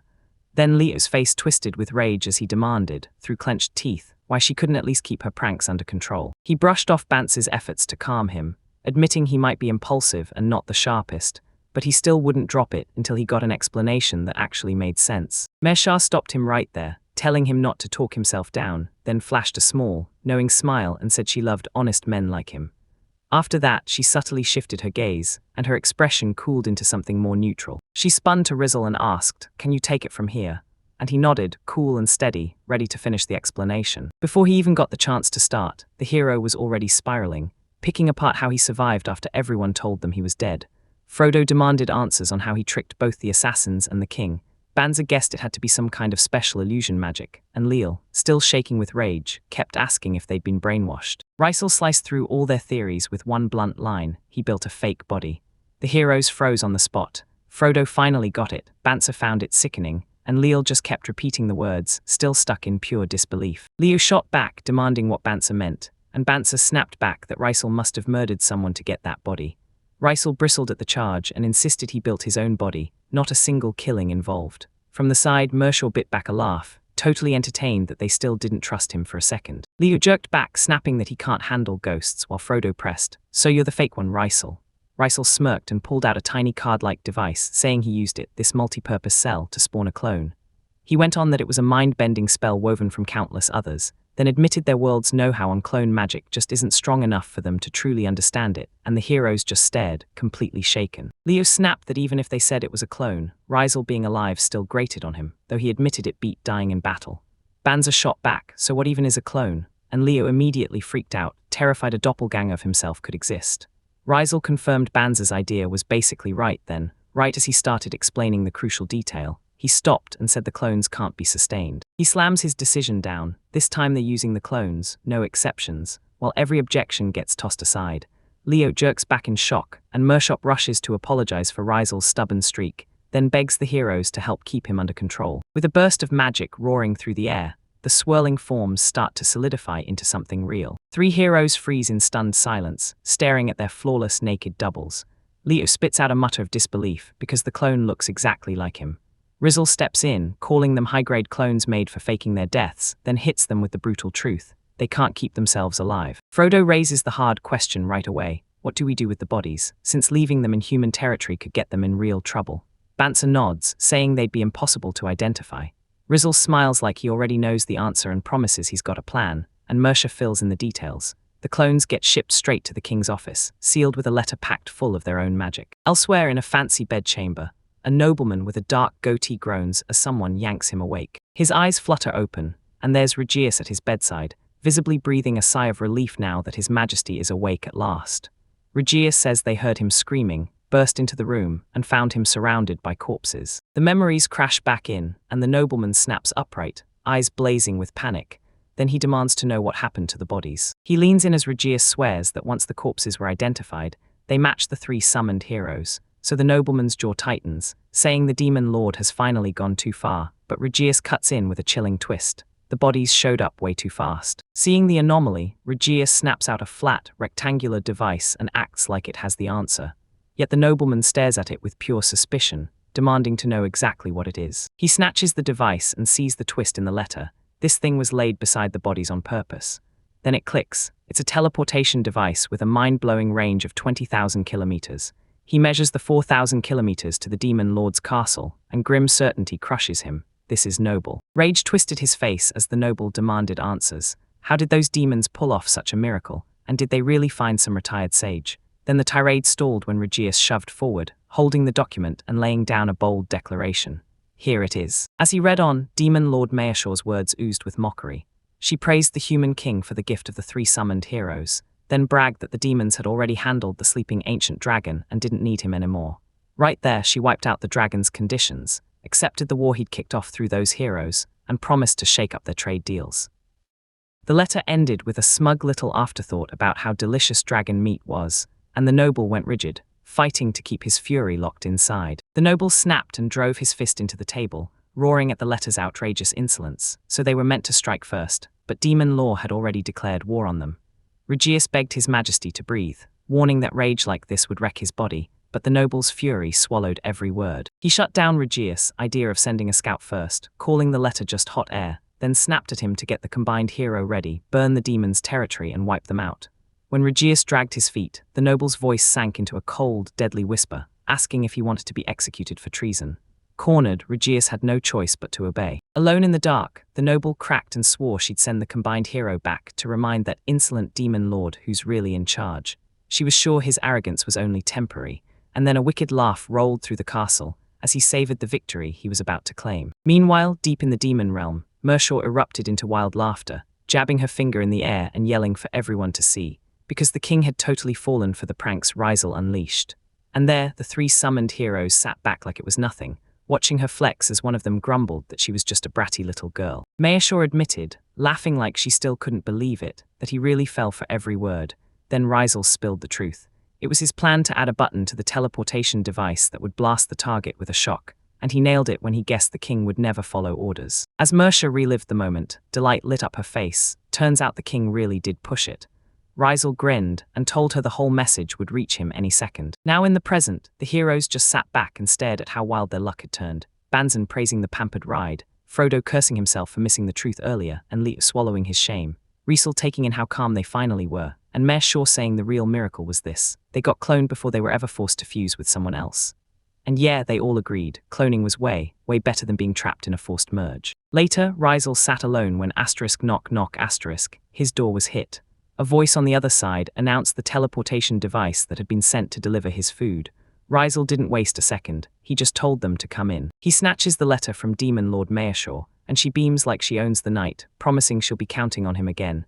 He just nods, good work, then slips out as the door slams shut behind him. That letter, it's the only reply the human ever sent. She drops into her seat, clutching that sealed envelope, and her face shifts into deep thought as she wrestles with one burning question: what did the humans write back? Elsewhere, Rizal squares up against the summoned heroes, smirking like he already knows how this ends, and when I press him about the letter, he flashes a sharp grin and tells me the king totally took the bait, leaving the heroes staring, tense, and on the edge of panic. A month later, in the scorching Minaris desert, the human kingdom makes it official. War is declared, and the reason is clear. The demons broke the treaty. Now the big plan kicks in, prime their ultimate weapon, the combined hero, because they're going to turn the demons' land into a burning sea of fire. That declaration slams down like a verdict on the summoned heroes. Leal watches as the war finally kicks off. Frodo admits he's never been this nervous in his life, and Banzik swears this is the first time he'll ever face someone stronger than himself. Mayor Shaw hears Rizal's assessment, leans in with sharp eyes, and fires off a single question: what do you mean? He stays ice calm and shuts her worries down with a brutal line, like there's no way she'll even get a shot to shine in the next battle. He sounds so confident, almost like he's brushing them off, that the 3 heroes are left completely dumbstruck, staring like they can't even begin to figure out what he meant. He breaks down his plan, saying the humans want a quick knockout with a smaller squad, prove the combined hero is so overpowering they'll seize full control. So with their minds locked on one outcome, he's convinced they won't bother with tricky stuff like an ambush. His plan snaps into focus. He's set on confronting the combined hero face to face, and if he can knock out their ultimate trump card, it'll rip apart the humans' morale. Then Mayor Shah steps in and fully backs his reckless move. The heroes stare in shock, realizing just how huge the danger is. His audacious vow hung there, sharp as lightning, with his silhouette looming behind Demon Lord Mersha, because he was going to face the combined hero alone. Mersha's eyes narrowed, her resolve hardening as she swallowed the full weight of what he'd just promised. Beneath a blazing full moon, Rizal stands in front of a towering castle, weighing every last detail of his preparations, muttering that this has to be enough. Then Banzo slides in from behind, greeting him and blurting, "Why are you up so early?" Like it's either a sunrise stroll, or he's just got one last secret tweak for the battle that's about to explode. Banzo spots a hovering sphere nearby and snaps, asking if their setup is for it. Rizal grins and says yes, it's a magic device built to catch and receive images, planted all over the Demon Lord's territory, even right inside the castle. He's left speechless, staring in disbelief at how many magic stones it would take to blanket the whole territory. Then Rizal stays cool and explains, the ones he lost are covered, because Frodo came through with storage magics. Still reeling from the sheer scale of what Rizal pulled off, Banza blurts out why he's piling in all these tools. Because this battle was only decided yesterday, so how did he finish all of this in one day? Rizal just grins, confident as ever, and drops his real plan. He's going to broadcast the Demon Lord versus the combined hero for everyone to see. Then it hits Banza hard, until he realizes the true danger wasn't the Demon Lord at all, it was Rizal. He shoots back, demanding to know why this broadcast even exists. Then Rizal lays it out. It's meant to show the whole world the Demon Lord's real power, so nobody dares to touch her territory, even while she's away. When they bring up her absence, confusion hits him harder than ever. Rizal's smile drops, seriousness taking over, because he finally spills the truth. He's bringing her into his world, and there's one enemy waiting there that he has to destroy. The revelation hits Banza like a sucker punch. Cold sweat erupts as his mind scrambles, because how is there even an enemy Rizal can't beat? A threat so far beyond the summon heroes that it feels impossible. Even with shock still clawing at him, Banza steps in and throws in his support for the plan, because when Rizal turns to leave and thanks him, Banza quietly exhales, relieved they didn't have to clash with each other. Out on a brutal stretch of desolate shoreline, Serena presses a magical device to her lips, and the surf crackles with power as she does a fast sound check, her voice ringing out with eerie echoes across the empty land. She kicks off her speech with a thunderous voice that crashes over every demon, announcing that the long-awaited showdown between the Demon Lord and the combined hero is finally starting, and promising that in the west of Melina's desert, the era of oppression ends today. Then she introduces herself as Serena, the Demon Lord's right-hand guard, and vows she'll be commentating the whole thing, while up on a balcony Mare Shah and her handmaiden stare in, with the handmaiden confirming it's live right now. She studies the enemy line, and realizes their numbers are way lower than she expected, and Rizal tells her it's because they underestimated the demons' true power and got hit by a war they didn't see coming. On the battlefield, the combined hero snarls that taking on just 2 opponents is a dead giveaway. They're definitely being underestimated. Then he heckles the Demon Lord straight by name, "Yo, Mersha," and smirks like, "Long time no see and damn, you've turned into quite the woman." His voice sharpens into a dismissive sneer, as he insists his heart won't budge for someone he can't even remember by name, then smirks and questions why the goddess is missing, acting like he's the only one who's enough to handle the job. Rizal is back with the Demon Lord and he blurts out, "Tell me, can you feel the goddess?" Mershaw senses her instantly, but smirks that she isn't ready for a fight, like she thinks this showdown is going to be boring, and then it hits Rizal hard. The city is empty. Her words hit like a riddle, and the empty city around them makes Rizal freeze, then it clicks fast. He blurts out a sheepish apology for his clumsiness and asks if he can hand the fight to her.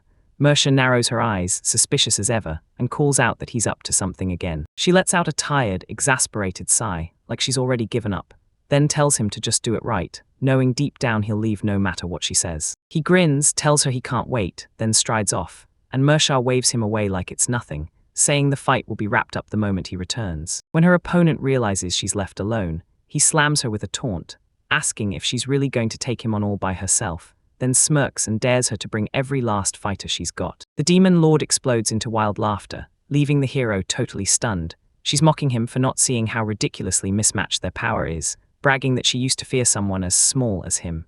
Then, mid-sentence, dark little wings unfurl from her back. She snickered to herself at the hero's weak spot, loving how fast he took the bait, and when her taunts lit his fury up, the combined hero snapped that he'd handle it all alone, then told his companions to stay back, and from the sidelines they all nodded, agreeing that the hero's declaration got met with a Demon Lord's vicious snarl. He promised this was the demon's final day, and the hero's last.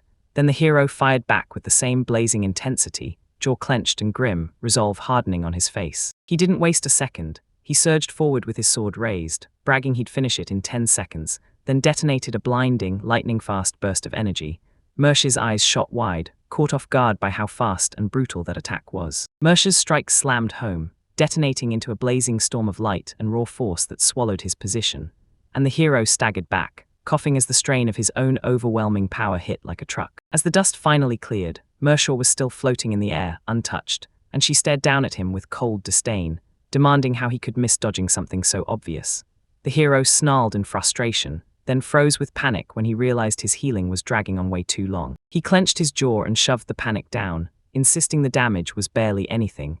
Then from the shadows, Mersh's eye snapped with a cold glint as a tiny orb of dark energy started to form in front of her. A tiny orb exploded in a blinding burst, and it caught the hero totally off guard. He scoffed and shrugged it off like it was nothing but cheap tricks.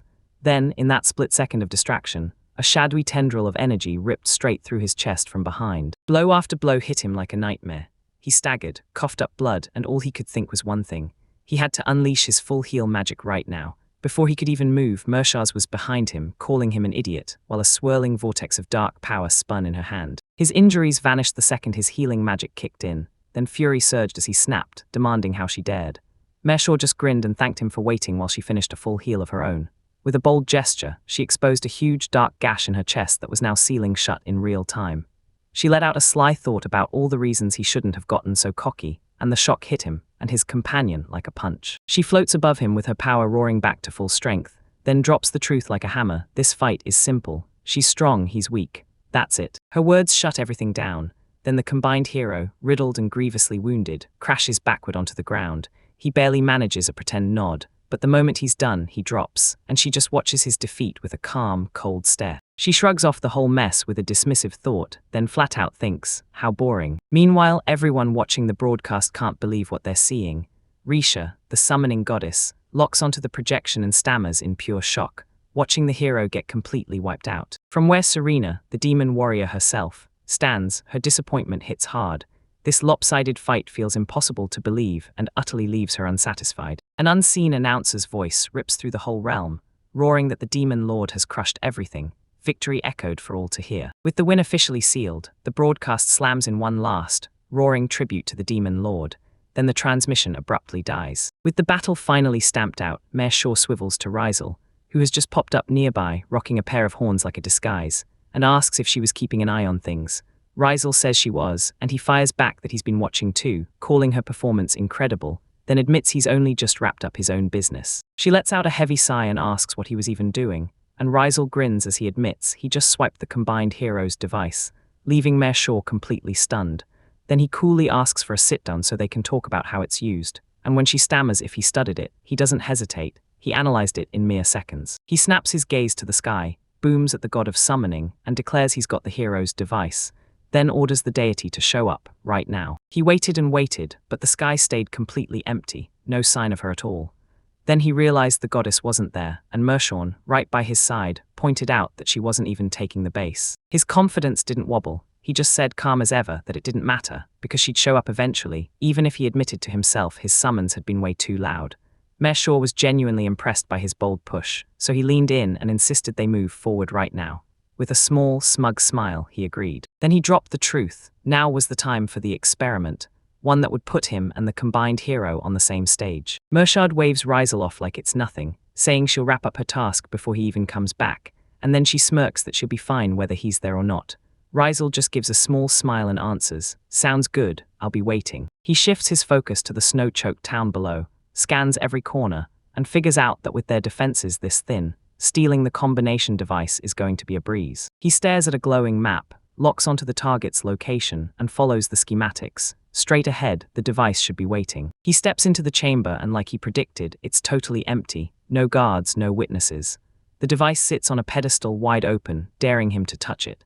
He sweeps the room with his eyes, hunting for traps but finds nothing. So now he's stuck wondering if they're careless, or if they've got too much confidence to be afraid. He grabs the object, already stunned by how easy it was, and when nothing sets off alarms or defenses, he wastes no time. He cracks it open, studies every detail, and a slow grin creeps in as he finally sees what it can do.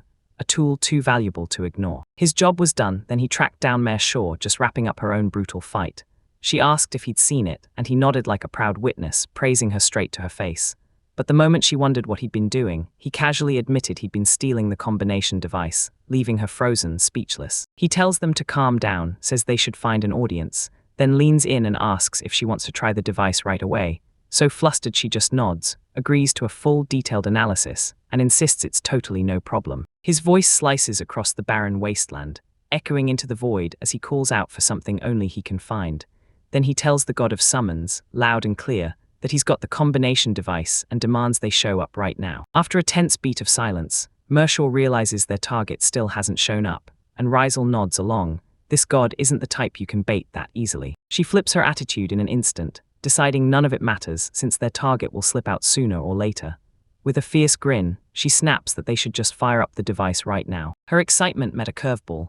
Rysel tore his gaze away and said the combo device experiment would move forward, but this time it would be him and the combined hero. Hearing that, Mersha's face dropped into stunned, quiet confusion, because why in the world wouldn't they run the experiment on her? She pushed the idea hard, insisting they should try the device on her, right then. Rysel snapped back and revealed the truth. It doesn't enhance you at random, it steals magic from one person and pours it into another, boosting that new target's maximum capacity. He locked eyes with her, pressing hard. Did she really not get what his explanation meant? Mershaw just stared back, still totally baffled. When he saw her still staring in confusion, he said it straight. At her raw max power, she was way stronger than him. And that's when Mershaw finally got it and blurted in pure disbelief, "You're really stronger." He smirked to seal it, and you could feel his real hunger in that smile. He wanted a partner who'd throw down with him, who had the raw power to keep leveling up strong enough to beat him. The second the idea of surpassing Rysel hit, Mersham froze, stunned for a moment. As it all clicked for her, he finally confessed. This wasn't just some device test. He wanted to empower her so she'd never get in his way again. Then he leaned in, eyes locked on hers, and dropped his last secret. The device is the link between the summoning goddess and that magical mind Surta. Rysel breaks down the artifact's power to a stunned Mershaw, showing it's tied to the goddess Rishaw, and that it can seize control of minds. Then, flashing his superior skill, he smugly insists it should be him holding that power. She grimaces like the idea's weighing her down, and after a tense beat of thinking, Mershaw finally gets a reluctant concession. She can't really fight his logic, even if it's clear he's set on pushing forward no matter what. Still, she blurts out her worry, demanding to know if the procedure is really safe, and Rysel just smirks back, saying they'll never find out what could happen unless they actually try it. A grin flickers across his face as he announces the start of their experiment, and he even mutters that his sister, Cecil, would be thrilled to see it. Then he snaps, "All right, it's time to begin." He slams the device on, eyes snapping to the screen, an elderly, regal man locked in a deep trance, and when Rysel grunts, a blinding burst of light explodes around him as he channels that massive power. That flash is so brutal, Mershai has to cover her eyes, while Rysel stays ice-cold, shuts his own eyes, checks the link and confirms it worked, and that his personality is still running the show. Mershaw nervously demands a status update, then throws his hands open, glowing with an overflowing surge of mana, insists he can keep it under control, and with full-throttle confidence declares the experiment a complete success. Her jaw literally hits the floor as she points at him, both fists clenched, and she blurts out in total shock, like, "You actually pulled it off." Just as their moment hits its peak, an armored figure crashes the scene. Mershaw whips around, praying it's the enemy captain.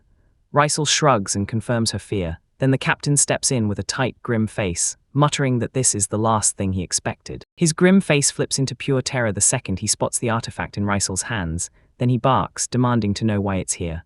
Rysel stays cool and tells the foolish human straight up, they stole it. The captain recoils, stunned, swearing it should have been locked away in the palace's deepest depths. He stands his ground as a disembodied voice locks onto him and speaks straight to his soul, and right then, a faintly glowing scroll whips into existence in front of him. Then the voice orders him to deliver that message to his king. Risha, the goddess herself, calls in from a far-off place and slams out her ultimatum.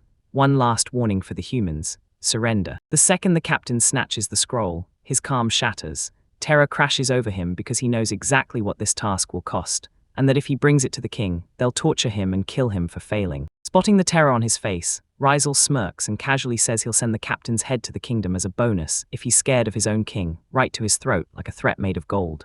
The captain jerks back, blurting that he gets it, and Mershaw jumps in fast, promising they'll save him before the execution, just like they did for the summoned heroes.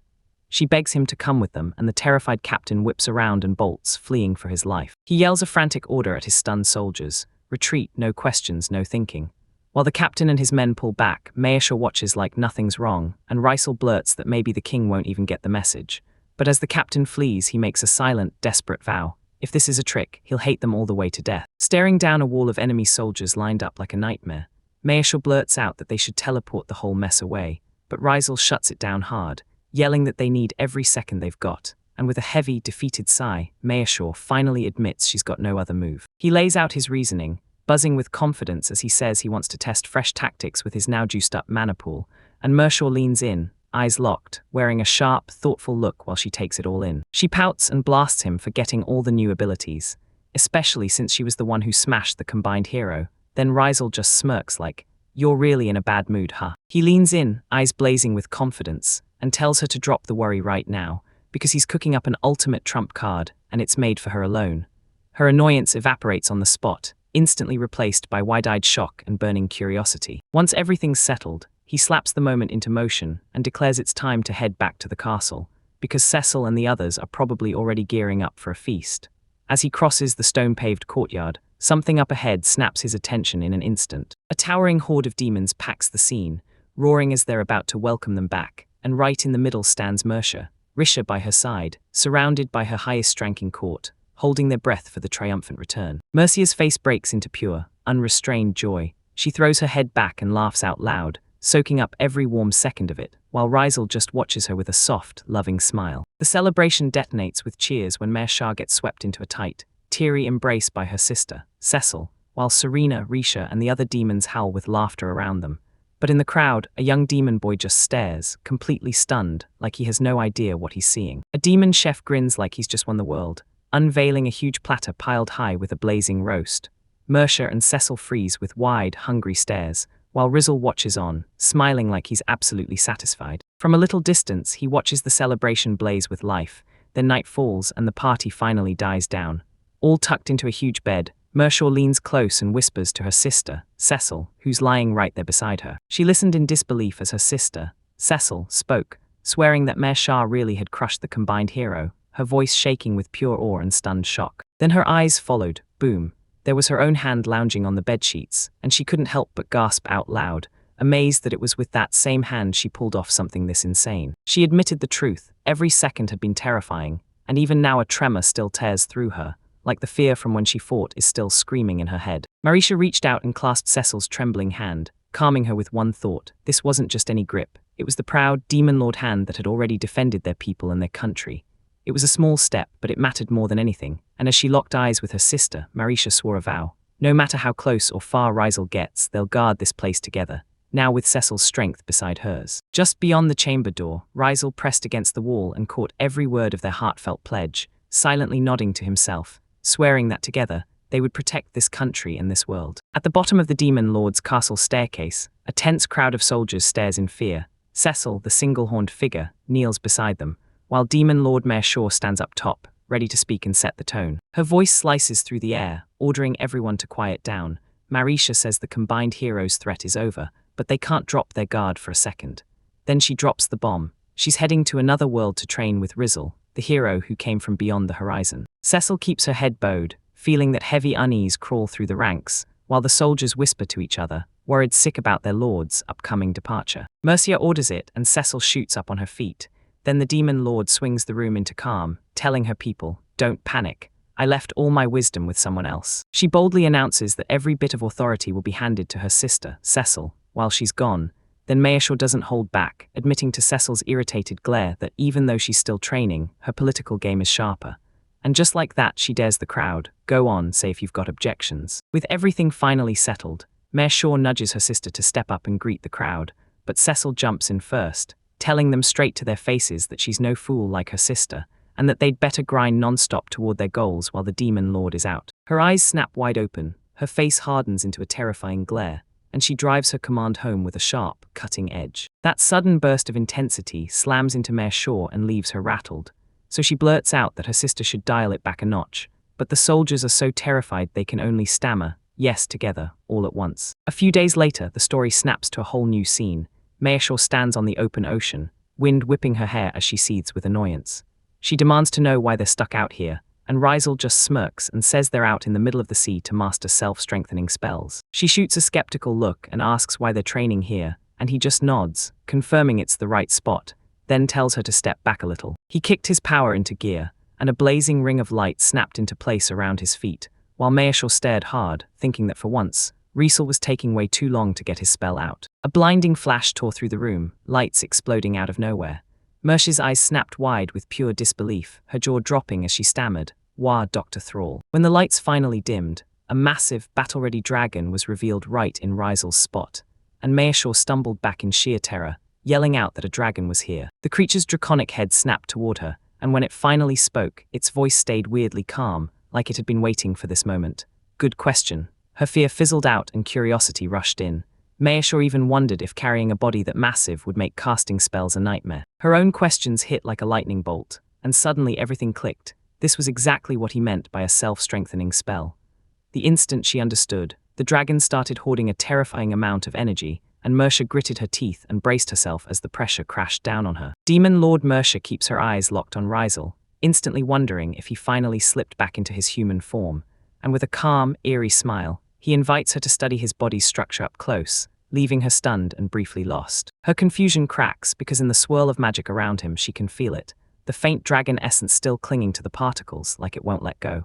She realizes he didn't just change forms, he used a humanization technique, and she blurts out, stunned, whether he really managed to become both human and dragon at the very same time. He digs for more details, grilling her about the pros and cons of this dual state, and when she smirks and says his guess is right, and that there's zero downside, his irritation spikes immediately. She breaks it down plainly. Dragons can unleash terrifying spells, but their huge, slow bodies hold them back, while humans can't even begin to handle a dragon's massive mana.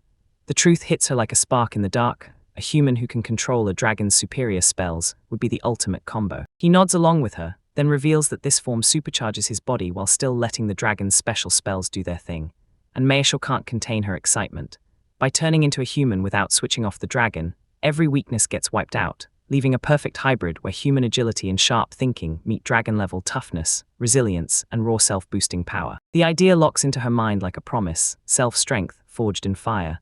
And when she thinks about becoming a dragon, one brutal truth hits her. You don't just wish for it, you destroy it first. It's a strategy she never even dared to consider before. That truth hits hard and self-doubt crashes in. Her voice trembles as she blurts that she doesn't know if she'll ever master a technique this advanced. Before the thought can grow teeth, her negativity sets Rysel off. He snaps, grabs her, and orders her to shut that down right now. He snaps back at her doubts, insisting her dragon form is forged by that massive mana pool of hers, so she's the perfect match for the technique. Then he admits he couldn't unleash this ultimate spell until he merged with a combined hero, making it crystal clear just how right she is for what comes next. His rage eases as he realizes her chronic low self-esteem didn't come out of nowhere. It's been carved by years of abuse. He tells her it's a harmful habit, but he points out it's tied to the way she thinks. Then he fully steps into the role of her mentor and swears he'll help her grow confidence. So when she's moved, she apologizes, and with a bright, hopeful smile, she finally agrees to lean on him. Her bright yes hits him like a spark. He grins and declares that her spirit is exactly what's needed, then lays it out. The very first step on her journey is learning the art of self-strengthening. He hands Mayashaw an ornate bracelet and tells her to put it on, and when she's staring at its beauty, she finally demands what it is. He grins and says it'll ease the weight of her training and serve as a minor spell stabilizer. Then he fires off one last, brutal command, turn into a dragon and a human, bracelet on. She squares her shoulders, screams that she'll give it everything, and her training kicks off, burning straight through the night in full mode. After a while, Rysel sits alone, staring at a glowing interface, totally locked in, until Mercia's voice booms down the hall, calling his name and ripping his focus apart with pure excitement. She bursts in, beaming with pride, and joyfully declares she finally mastered the dragon-human transformation technique. Then she can't wait to show him her new form. Rysel freezes for a split second, staring at her with real, jaw-dropping amazement. Mayashaw wheels on Rysel, right there, trapped in a tiny dragon form, and blurts that she's got to ask him something. Then the sight yanks a memory to the surface.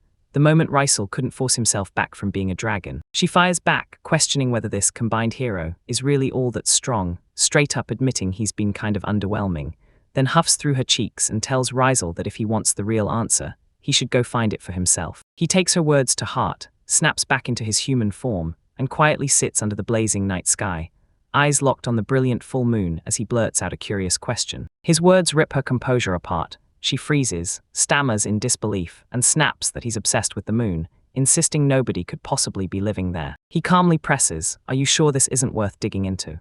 She steadies herself, then Mershorn shrugs and gives him the green light, admitting it could be a huge find if you were a. After he made his choice, a tiny insect-like drone chirped to life with a soft chiming buzz, then shot upward fast, its mechanical wings humming as it streaked into the night sky, racing toward the moon. The drone finally touches down and hovers over the moon's dusty surface, and its sensors light up with a shock.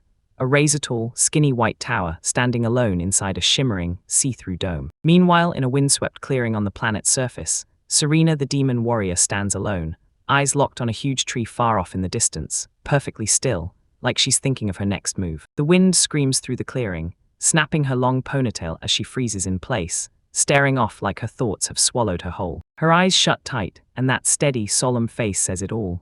Something dark from her past just clawed its way to the surface. A spark of realization flashes in Reisel's eye, his slit pupil snapping tighter for just a heartbeat. On the balcony, Mershar hunches over her teacup, staring ahead with hungry anticipation as she demands his report. With a smug, confident smirk, he confirms her worst fears, no questions, no hesitation.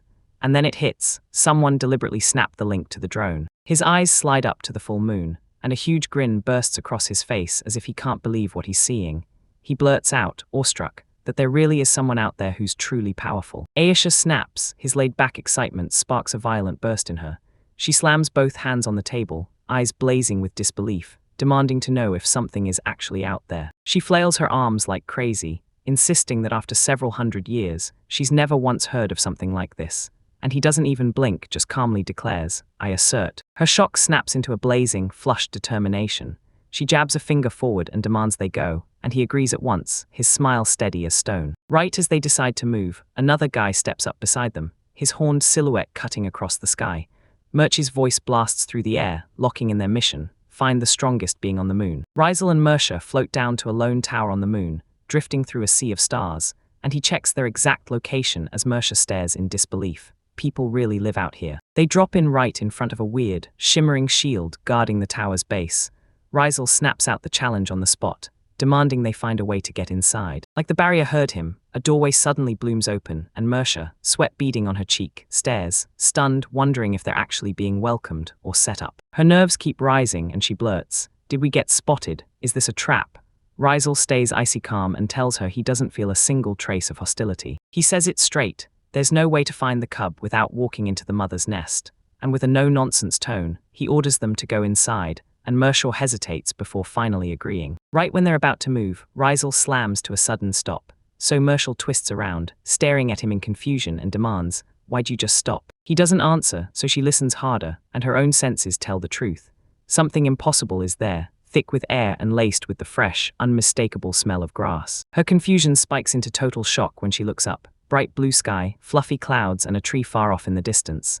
And she blurts out, "No way," in pure disbelief. The horizon blows wide open, and there it is, an endless, windswept sea of green grass stretching out before them inside that massive lunar structure. Reisel spots the wild magic spinning in the air, spatial creation, and Mershar is left speechless, staring in awe at the insane mana it must take, wondering how anyone that powerful could possibly exist. Rizzle and Mershaw stood in that endless sea of grass when a voice suddenly snapped from nowhere, demanding to know what they were doing there. Rizzle's eyes sharpened as he spun toward the unseen speaker. Reisel finally understood. It wasn't a real person at all, but something far stranger. A young man with towering horns stepped out and sneered that it wasn't worth the trouble to go outside, while Merishaw snapped that he was the one who had let them in. Reisel's gaze sharpened as he pinned him as a humanoid dragon, proving his gut feeling that this wasn't just any ordinary guy. Then he said it straight. The horned creature was the one who had opened the door for them. The horned man let out a heavy sigh, hands slipping behind his head as mild annoyance flashed across his face. Then he decided to try again, asking them straight one more time what they were really doing here. Marisha surged forward with a grin so sharp it looked like a weapon, then snapped that she wanted someone strong, right now, and dared him to step up and face her. The horned man froze, stunned speechless by her pure audacity. His shot zipped through the air, and then it melted into laughter. He grinned and praised her straight-up honesty, saying he loved how she declared her intent instead of ambushing him with a surprise attack. Flustered, she shoved closer and demanded an answer, asking if he accepted. And as that back and forth snapped into place, Reisel's gloved hand clenched into a fist. Reisel stepped forward and planted himself right in front of Meershaw, then spoke to both of them in a calm, unshakable voice, demanding to know who was going first, while Mayashaw watched from behind, fighting off one anxious thought. This was Rysel, and he was the real deal, pure strength. Rysel and Mershaw square up with the horned warrior, standing their ground. Then Rysel declares their plan. They'll take his offer and strike as one. The Dragonoid's eyes flare with wild joy, and he laughs that after 1,000 years, this is the moment he gets to finally have some fun. Then he rockets into the sky, hanging there at a distance like a threat waiting to strike. Mersha flashes a grin and declares she won't pull her punches. The Dragonoid smirks and asks if they should start. Rysel watches, grimly realizing his opponent looks way too happy about it. Mersha snaps his magic loose with a blinding flash, and the blast erupts around the Dragonoid, sending him flying backward through the air as he fights to brace himself against the shockwave. The warrior snaps forward in an instant, landing right in front of Mersha with his fist cocked back, and he shrugs off her attack as too slow. Then he hammers forward with a thunderous punch that hits with a deafening boom. But the strike gets snatched out of the air. Rysel steps in front of them and clamps his hand around the punch. The Dragonoid flashes with approval, praising that Rysel jumped in at the right moment. Then Rysel's gaze drops to its fist, and dark, swirling energy starts crawling over it, spilling straight from Rysel's hand. He realizes this isn't a drill. Dark energy coils into thick tendrils and clamps down on his arms. Rage surges as he shouts back, daring them to think this kind of trick can actually hold him, right when a strange pattern suddenly flares in Rysel's eyes. The Dragonoid yanks at his restraints, furious that he got hit from behind, and he spits curses through clenched teeth, until that crushing wall of dense magical power locks him up tight, paralyzing him completely, and all he can do is grunt in panic as he realizes he's trapped and won't move in time. With his opponent trapped and stuck, Rysel surges power into his palm, forming a roaring sphere of crackling energy. Then he rockets his hand forward, firing that condensed blast straight at the ensnared Dragonoid to end it. The attack fizzles out, and there's Rysel, standing right in front of the Dragonoid, clamping his grip on the enemy's fist like it's nothing. The Dragonoid finally clocks what's going on. With a smug smirk, Rysel tells him he expected this, then reveals he's stolen the special Dragon Man technique to turbocharge the warrior's body. Rysel smirked like he already knew, watching the Dragonoid gawk in disbelief as his fist got trapped in a crystal shell that kept growing fast, while the Dragonoid clenched his teeth, snapped that this was happening again, and fumed at the fact his own movement had just been shut down as Rysel looked on with this annoyed, "Of course you do the same thing," kind of exasperation as. While the Dragonoid stayed locked on his trapped hand, Mayashaw spotted the crack in the moment and exploded forward, snapping into a thunderous high kick aimed straight for his head. Because hey, every dragon's biggest weakness is a short fuse. The Dragonoid finally looked up, just as her kick came crashing down, and pure shock hit his face. The Dragonoid scoffs, certain no woman's kick could ever hit that hard. Then it lands like a thunderclap, smashes into his face, and he reels backward, blood spraying through the air. After the first strike lands, Rysel steps in and drives a razor-precise hand thrust straight into the Dragonoid's chest, punching through with brutal accuracy. Blood explodes from the fatal wound as Rysel remains unnervingly calm, while Mershaw watches from afar. That last hit slams so hard it feels like the air itself cracks, and when the Dragonoid collapses, it finally gets it asterisk. He's been beaten by a traveler from another world. Rysel and even the surprised mayor are ready to watch him go down. He's sprawled and beaten on the ground, and he hurls a question at Rysel. "So, you figured it out yet?" Then points out that his clothes feel wildly out of place. Then Rysel's eyes lock onto Mershaw, and she stares him down before announcing she wants to pass her skills to him. He fires back, asking if she really means to hand him her skills, and right from the ground a dying Dragonoid coughs out a weak laugh, muttering that the Demon King doesn't even look that talented. His grin dies the moment he snaps his eyes back to Rysel, and with his final breaths, he begs, will Rysel hear the last request of an old dragon? He drops to his knees beside the fallen warrior, takes the outstretched hand without a second thought, and nods, accepting the plea. The moment their hands lock, a soft glow surges from the Dragonoid into Rysel, and the dying warrior whispers his thanks. He finally got to battle someone this strong, just as Rysel nods and realizes the gift has taken hold. His life starts to slip away, while the Dragonoid's final words choke in his throat as he struggles to explain what he just witnessed. His last thought rang out into the silence. Seriously, it had been insanely fun with. With that, the light died in his eyes. Mershaw spoke softly and confirmed it, he was gone. Rysel could only nod along. He tore his gaze away from the body, and said the Dragonoid had poured his whole life into self-improvement, and Mershaw, face heavy with grief, admitted she still couldn't wrap her head around the fact that someone that strong could even exist in their world. She whipped around to face Rysel head-on, her expression snapping into iron resolve, then blurted that she had something crucial to say, so she better say it right now. He whipped around to her, his full focus locked on, "What is it?" he demanded, staring right at you. She snapped, demanding to know why he'd finished the dragonoid, insisting the battle was already done and there was no reason to kill him. Then warned that he was the only other truly strong person left, and it would have been smarter to keep him close. Before Rizal could even open his mouth, she shot up both hands and yelled for him to wait, because the technique he inherited from the dragon suddenly clicked. She finally saw how it all made sense. He started to chuckle under his breath, and that just made her even more lost, so she demanded to know what technique he'd inherited. With a smug, knowing smirk, Rizal finally said it: "Resurrection of the dead." The words hit Mersha like a punch, and she went totally speechless. The name's meaning hit like a thunderclap. Then the spirit of the dragonoid burst into view, laughing hard and straight up admitting that Rizal had finally got him. But Mersha snapped with fury, screaming at the vanished warrior, swearing she'd kill him again. Mayesha stood there beside a lone tree and grilled Rizal. So is he really going to try the resurrection right now? Rizal smirked, the kind a mad scientist would wear, saying yes, and admitting it's his first time bringing someone back, yet he couldn't wait to dig into the process before he announced he was starting. He thrusts out his hand, and a blinding light erupts like a flare. That raw power races across the grass, surging toward the dragonoid's motionless, lifeless body. A burst of light cloaks the dragonoids, knitting shut the deadly wound in his chest and repairing the damage across his face. Then the glow dies down, and his eyes flutter open as life snaps back into them. He shoots upright, stretches with a groan, and boom, he's fully restored. Rizal chimes in that the resurrection worked, and the dragonoid turns to him, saying he always knew Rizal would bring him back.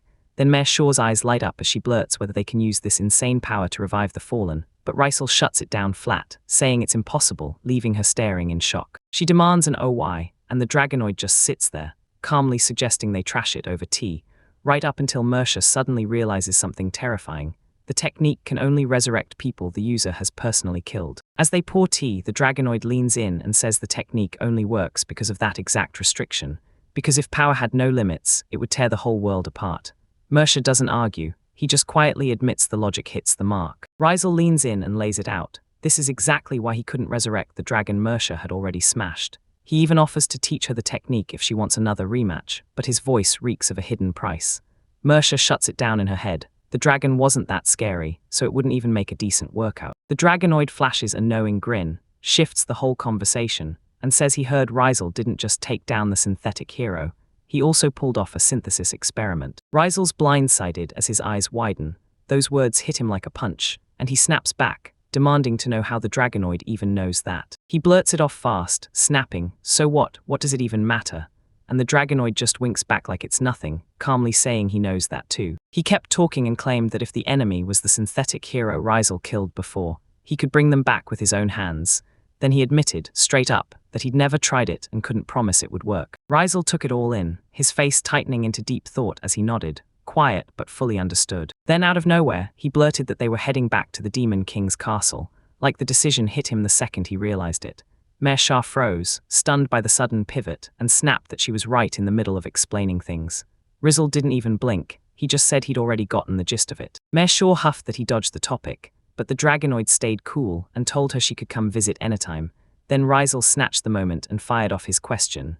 Would the dragonoid join them? The dragonoid grinned and swore he had no plans for that, insisting he'd just soak up his retirement, and Rizal smiled back like, "Yeah, I figured." Once the business was done, Rizal faced him and said, "This is goodbye, we won't see each other again," and the dragonoid just nodded along. Their hands locked in a solid shake, pure mutual respect, and Rizal capped it off by calling him his friend as they parted ways. Mayashaw practically lit up as she and Rizal waved goodbye and headed out, and the dragonoid stared after them for a beat, then snapped back to focus on whatever came next for him. He trudged up to a lone tree on a grassy hill, stretched out in its shade, and crashed into a nap. Under the moon's glow, Mersha sat inside a castle room with her sister, Sissel, and she couldn't hold her tongue about Rizal, blasting out the question of why he dare summon even Sissel, while Sissel stayed cool and calm, smiling like she couldn't wait for whatever was about to hit them. She and her sister, Sissel, go completely still as Rizal bursts into the doorway.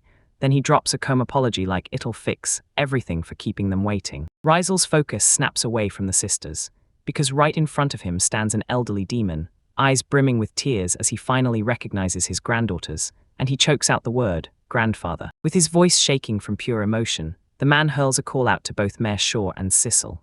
Then Mare Shaw, overwhelmed beyond words, can only stammer that this can't be happening. Her mind rockets back to a long ago memory, her grandfather's gentle touch, his warm voice drilling one thing into her. Listen closely, just like he told her. In that memory, he gazed down at both his young granddaughters and dropped a rule that would shape their whole lives. One of you will become the Demon King someday, so no matter what, you've got to stay close and help each other. He kept pushing his advice, begging them to team up and lift their country higher, and reminding them that when life turns brutal, they should grab onto every trustworthy person they've got. The memory slips away, and in the now, the sisters crumple into their grandfather's arms, sobs tearing through them as tears spill non-stop down their faces. He squeezes them like he'll never let go, staring them in the eyes, marveling at how grown they've become, and quietly confessing just how badly he missed them. Mersha pulls back just a little, still sobbing, asking how any of this could be real, reminding him the synthetic hero already defeated him. Then her grandfather shifts his gaze to Rysel and drops the truth. It was him who brought that resurrection to life. Rysel gives a calm look and says, "All right, now it's time I lay out everything that happened for the former Demon King." Right as the explanation starts, the ex-king freezes in disbelief, gasping in pure shock when he hears that Mersha was the one who took down the synthetic hero, while Mersha beside him grins with pride. He squeezed his chin, took it all in, and shot back. "So if I absorb the synthetic hero, Rysel becomes treated like the same guy, right?" Rysel sat next to Mersha and nodded. "That's exactly how I can pull off the resurrection."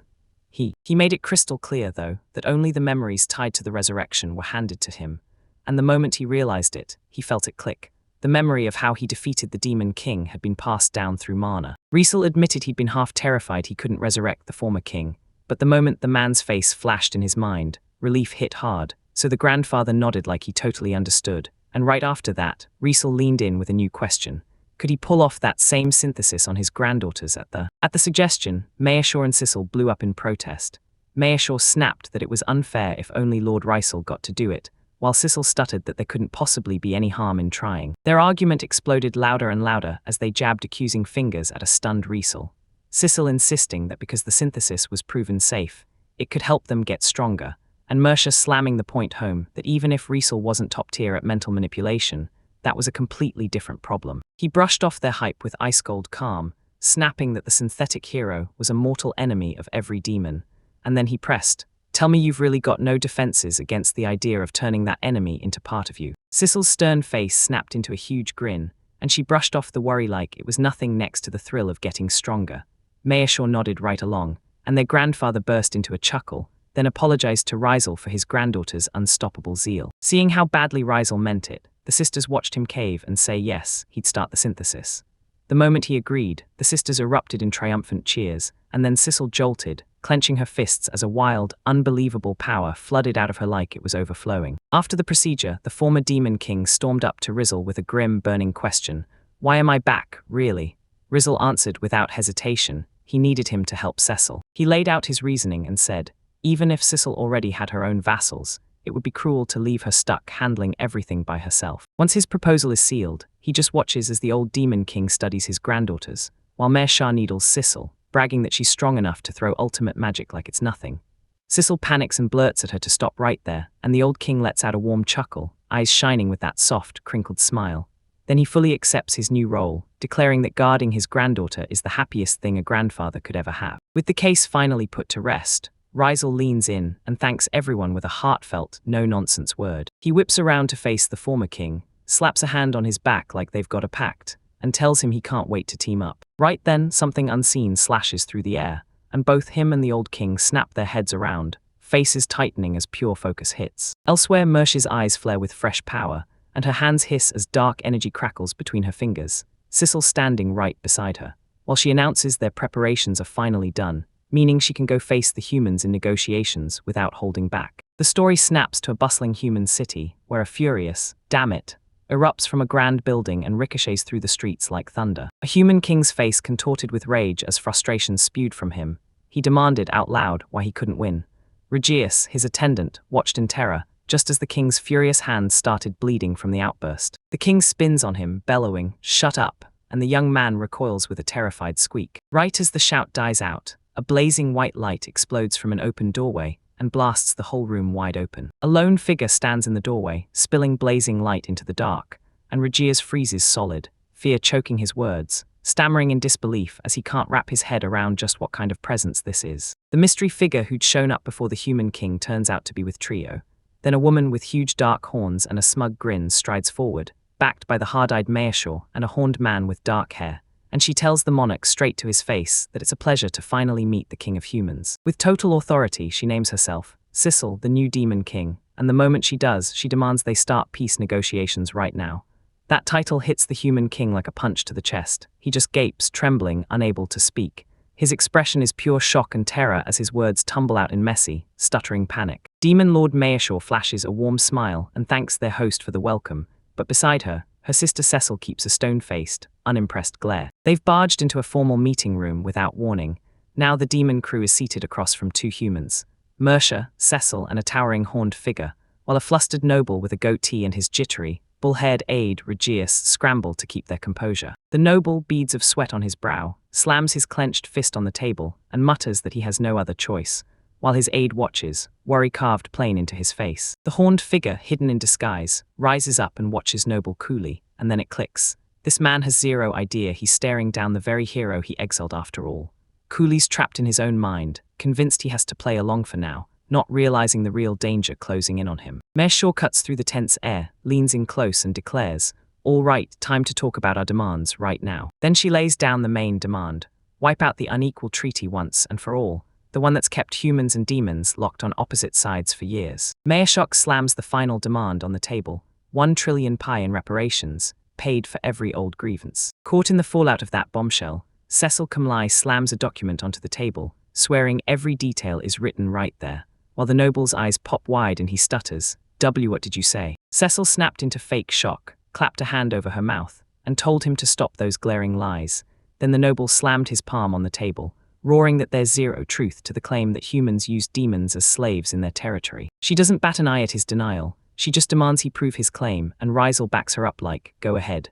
As his hand starts to blaze with a brutal, brilliant glow, the noble panics, trapped and drenched in sweat, stammering that he isn't lying, face twisted in raw, terrified dread. He stammers, trapped on the spot as that magical projection flashes undeniable proof. Demons chained up and dragged into forced labor, while an armored guard stands over them like a jailer. So now the voice grilling him demands an explanation, right now. As he fumbles for a reply, the demon Lord Mayashaw lunges on her advantage, grilling him about whether he's still claiming there are no slaves when they've got about 100 slave facilities lined up right there. Then Cecil, his sister, speaks softly and tells Rysel he can drop the whole image. His defiance crumbled, he finally caved and gave in, weak as he tried to concede. With the man's surrender locked in, Rysel's gloved hand slid forward a document, and he ordered him to sign. Right before the pen even touches the paper, a thunderous voice barks, telling him to slow down. Then a blinding flash detonates in the room, and everyone scrambles to shield their eyes from the glare. From the blazing light, a divine figure steps out, and the noble recognizes her instantly, gasping as the goddess. Her face turns stern, and she orders the summoned hero to come clean about who they really are. Cecil can't ignore her sudden, thunderous entrance, eyes locking on the newcomer as he thinks, this is power worthy of a goddess. Rysel, though, stays totally calm. He even jokes that her arrival couldn't be more convenient, since it spares him from cracking out a synthesis device for mental manipulation, and the noble's eyes instantly flare wide with horrified recognition. He nods like it's obvious, admits he faked his death in the assassination, and the noble's mask of confidence shatters. He swears he saw it through, while the goddess stares in stunned silence. The noble panics and demands what he's supposed to do, and she tells him there's only one move left. With everything on the line, the noble slams both hands on the table, begging the summoned hero to join him again. Rysel and Mercia just stare him down, blank-faced and completely unbothered. He pushes forward with a desperate pitch. If Rysel can talk the demon lord into scrapping the reparations, he'll hand over half the entire sum, and he can't stop himself from asking, "Isn't that an amazing deal?" while hope burns on his face like a last spark. He stammers, stuck between choices, while Rysel looks completely worn out by the whole back and forth. Then he sighs and throws the offer aside, declaring he wants to be the strongest in the world, not some rich trophy, and that the noble's deal is a rotten trade. The king rages at the noble's uselessness and vows to handle it himself. Then right before he moves, Risha, the summoning goddess, steps in and goes straight to Rysel, offering to grant his wish to return to his original world, as long as he follows her rules. Rysel just shrugs and asks, "What are they?" She flashes a confident smile and lays down her terms. Rysel has to butcher the two demon sisters with his own hands. She makes it sound like a walk in the park, but Rysel just can't swallow it. Her simple demand is so blunt, he can only answer with a hard, undeniable no. Then he drops the bombshell. He's already cooked up a safer, guaranteed way back to his world. A jagged, glowing magical device tears into existence in his hand, lighting up everything. With a grin, he admits the real play. He's going to absorb Risha and steal her interdimensional teleport power. Risha's calm shatters on impact. She snaps back, demanding to know what kind of monster he really is. She scoffs at his plan, bragging that she's the true creator of that magic tool, and that she built in a safeguard to stop its maker from being absorbed. Rysel stays cool and shuts her down. He modified that safeguard before she ever knew. Her face twists with pure, jaw-dropping disbelief. Her confidence crashes to the floor when she realizes the impossible is actually happening, because the tool is messing with her body in real time. Rysel then shrugs and says tweaking a device like that is easy if you're already skilled at making basic tools, which basically means he's pointing out her limits. He leans into his win and sneers that she must have been a total amateur at crafting magic tools. Then that brutal jab, paired with how powerless she is, shatters her into stunned silence. With magic swelling all around her, Risha's terror spikes to the breaking point. She roars from her throne in the demon realm, screaming at Rysel that he's a monster, and Mercia hears every word, silently wondering if the blast of blame is really aimed at her. Right beside the throne, Mercia's sister, Cecil, snorts at the pure irony of those holy words spilling from the summoning goddess' lips. Then Mercia nods and promises she'll hand every last one of those lines straight back to Risha, while down below the goddess can only sob in full, crushing agony. Her desperate pleas to shut off the magic tool crash into nothing. Raw energy clamps down on her throat, strangling every sound. Mayashaw watches with ice-cold calm, then lifts a finger like it's nothing, wondering if they should silence the goddess for a moment. While the demon lords and the human king stare on, the summoning goddesses unleash their ritual, and the spell shatters into sparkling light, pure delight. The human king gasps in terror as she realizes she's fading away for good, her very essence being sucked dry by the glowing magical tool. With its job done, the tool crumbles to dust right in Rysel's hands, and he just stands there, silent, staring as the final scraps of the divine thing fade away, because he knows the moment its creator was gone, the artifact had fallen apart. Then Rysel snaps his focus to Mayor Shah, who asks how he's feeling, and Rysel grins. His body feels light, his magic finally sits in his hands, and he declares that even a fallen deity is still a god. With the nuisance erased, he tells them to go again. Standing shoulder to shoulder with Mayor Shaw and her sister, he thrusts a document at the terrified human delegation, and with a triumphant grin, Mayor Shaw steps forward to demand, right then, that they sign the treaty. The human king shook all over, soaked in sweat, and all he could squeeze out was a broken, yes, totally crushed. Some time later, the demon king's castle looms over the night, sharp against the full moon, and then a bright, cheerful voice rings out, declaring they're back and ready to greet their grandfather. Inside, the former demon king welcomes them with open arms, then leans in asking how their mission went, while Mershine and sister strike triumphant poses and shout that the treaty is finally sealed, a total win. Their grandfather beams with pure pride at the amazing news. Then he waves them over and asks them to spill every detail of their adventure over a cup of tea. As the tale rushes forward, the ex-demon king freezes in shock, staring at Rysel and demanding, "You really swallowed the goddess and her interdimensional teleport power." Rysel nods, laying out his logic. If he's got that ability, he can pop back anytime, and Mercia can finally go see her sister and the rest. The old demon's shock melts away into a warm, "Please," smile, as he nods at Rysel's logic, calls it good news, and even praises her stylish way of thinking while his granddaughters beam with joy. The old demon king watched Mayashaw wheel on Rysel and fire a question. Was he really planning to send the other summoned people back to their original world? Rysel nodded and confirmed it was exactly the plan.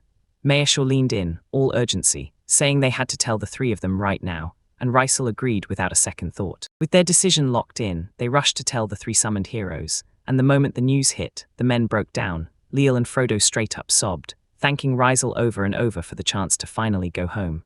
Rysel waved them off with a warm smile, admitting their happiness was so powerful it had him teary too. Then he spun toward Mayor Shaw and basically said, "All right, time for us to go too," and she nodded right away. Right before they could leave, their grandfather stepped in, smiling warmly and urging both of them to be careful, and Cecil immediately slipped her sister's hand in his, while Mayor Shaw squeezed back, promising she'd be just fine. With one last bright wave at the moonlit night, Mercia called out that she was leaving.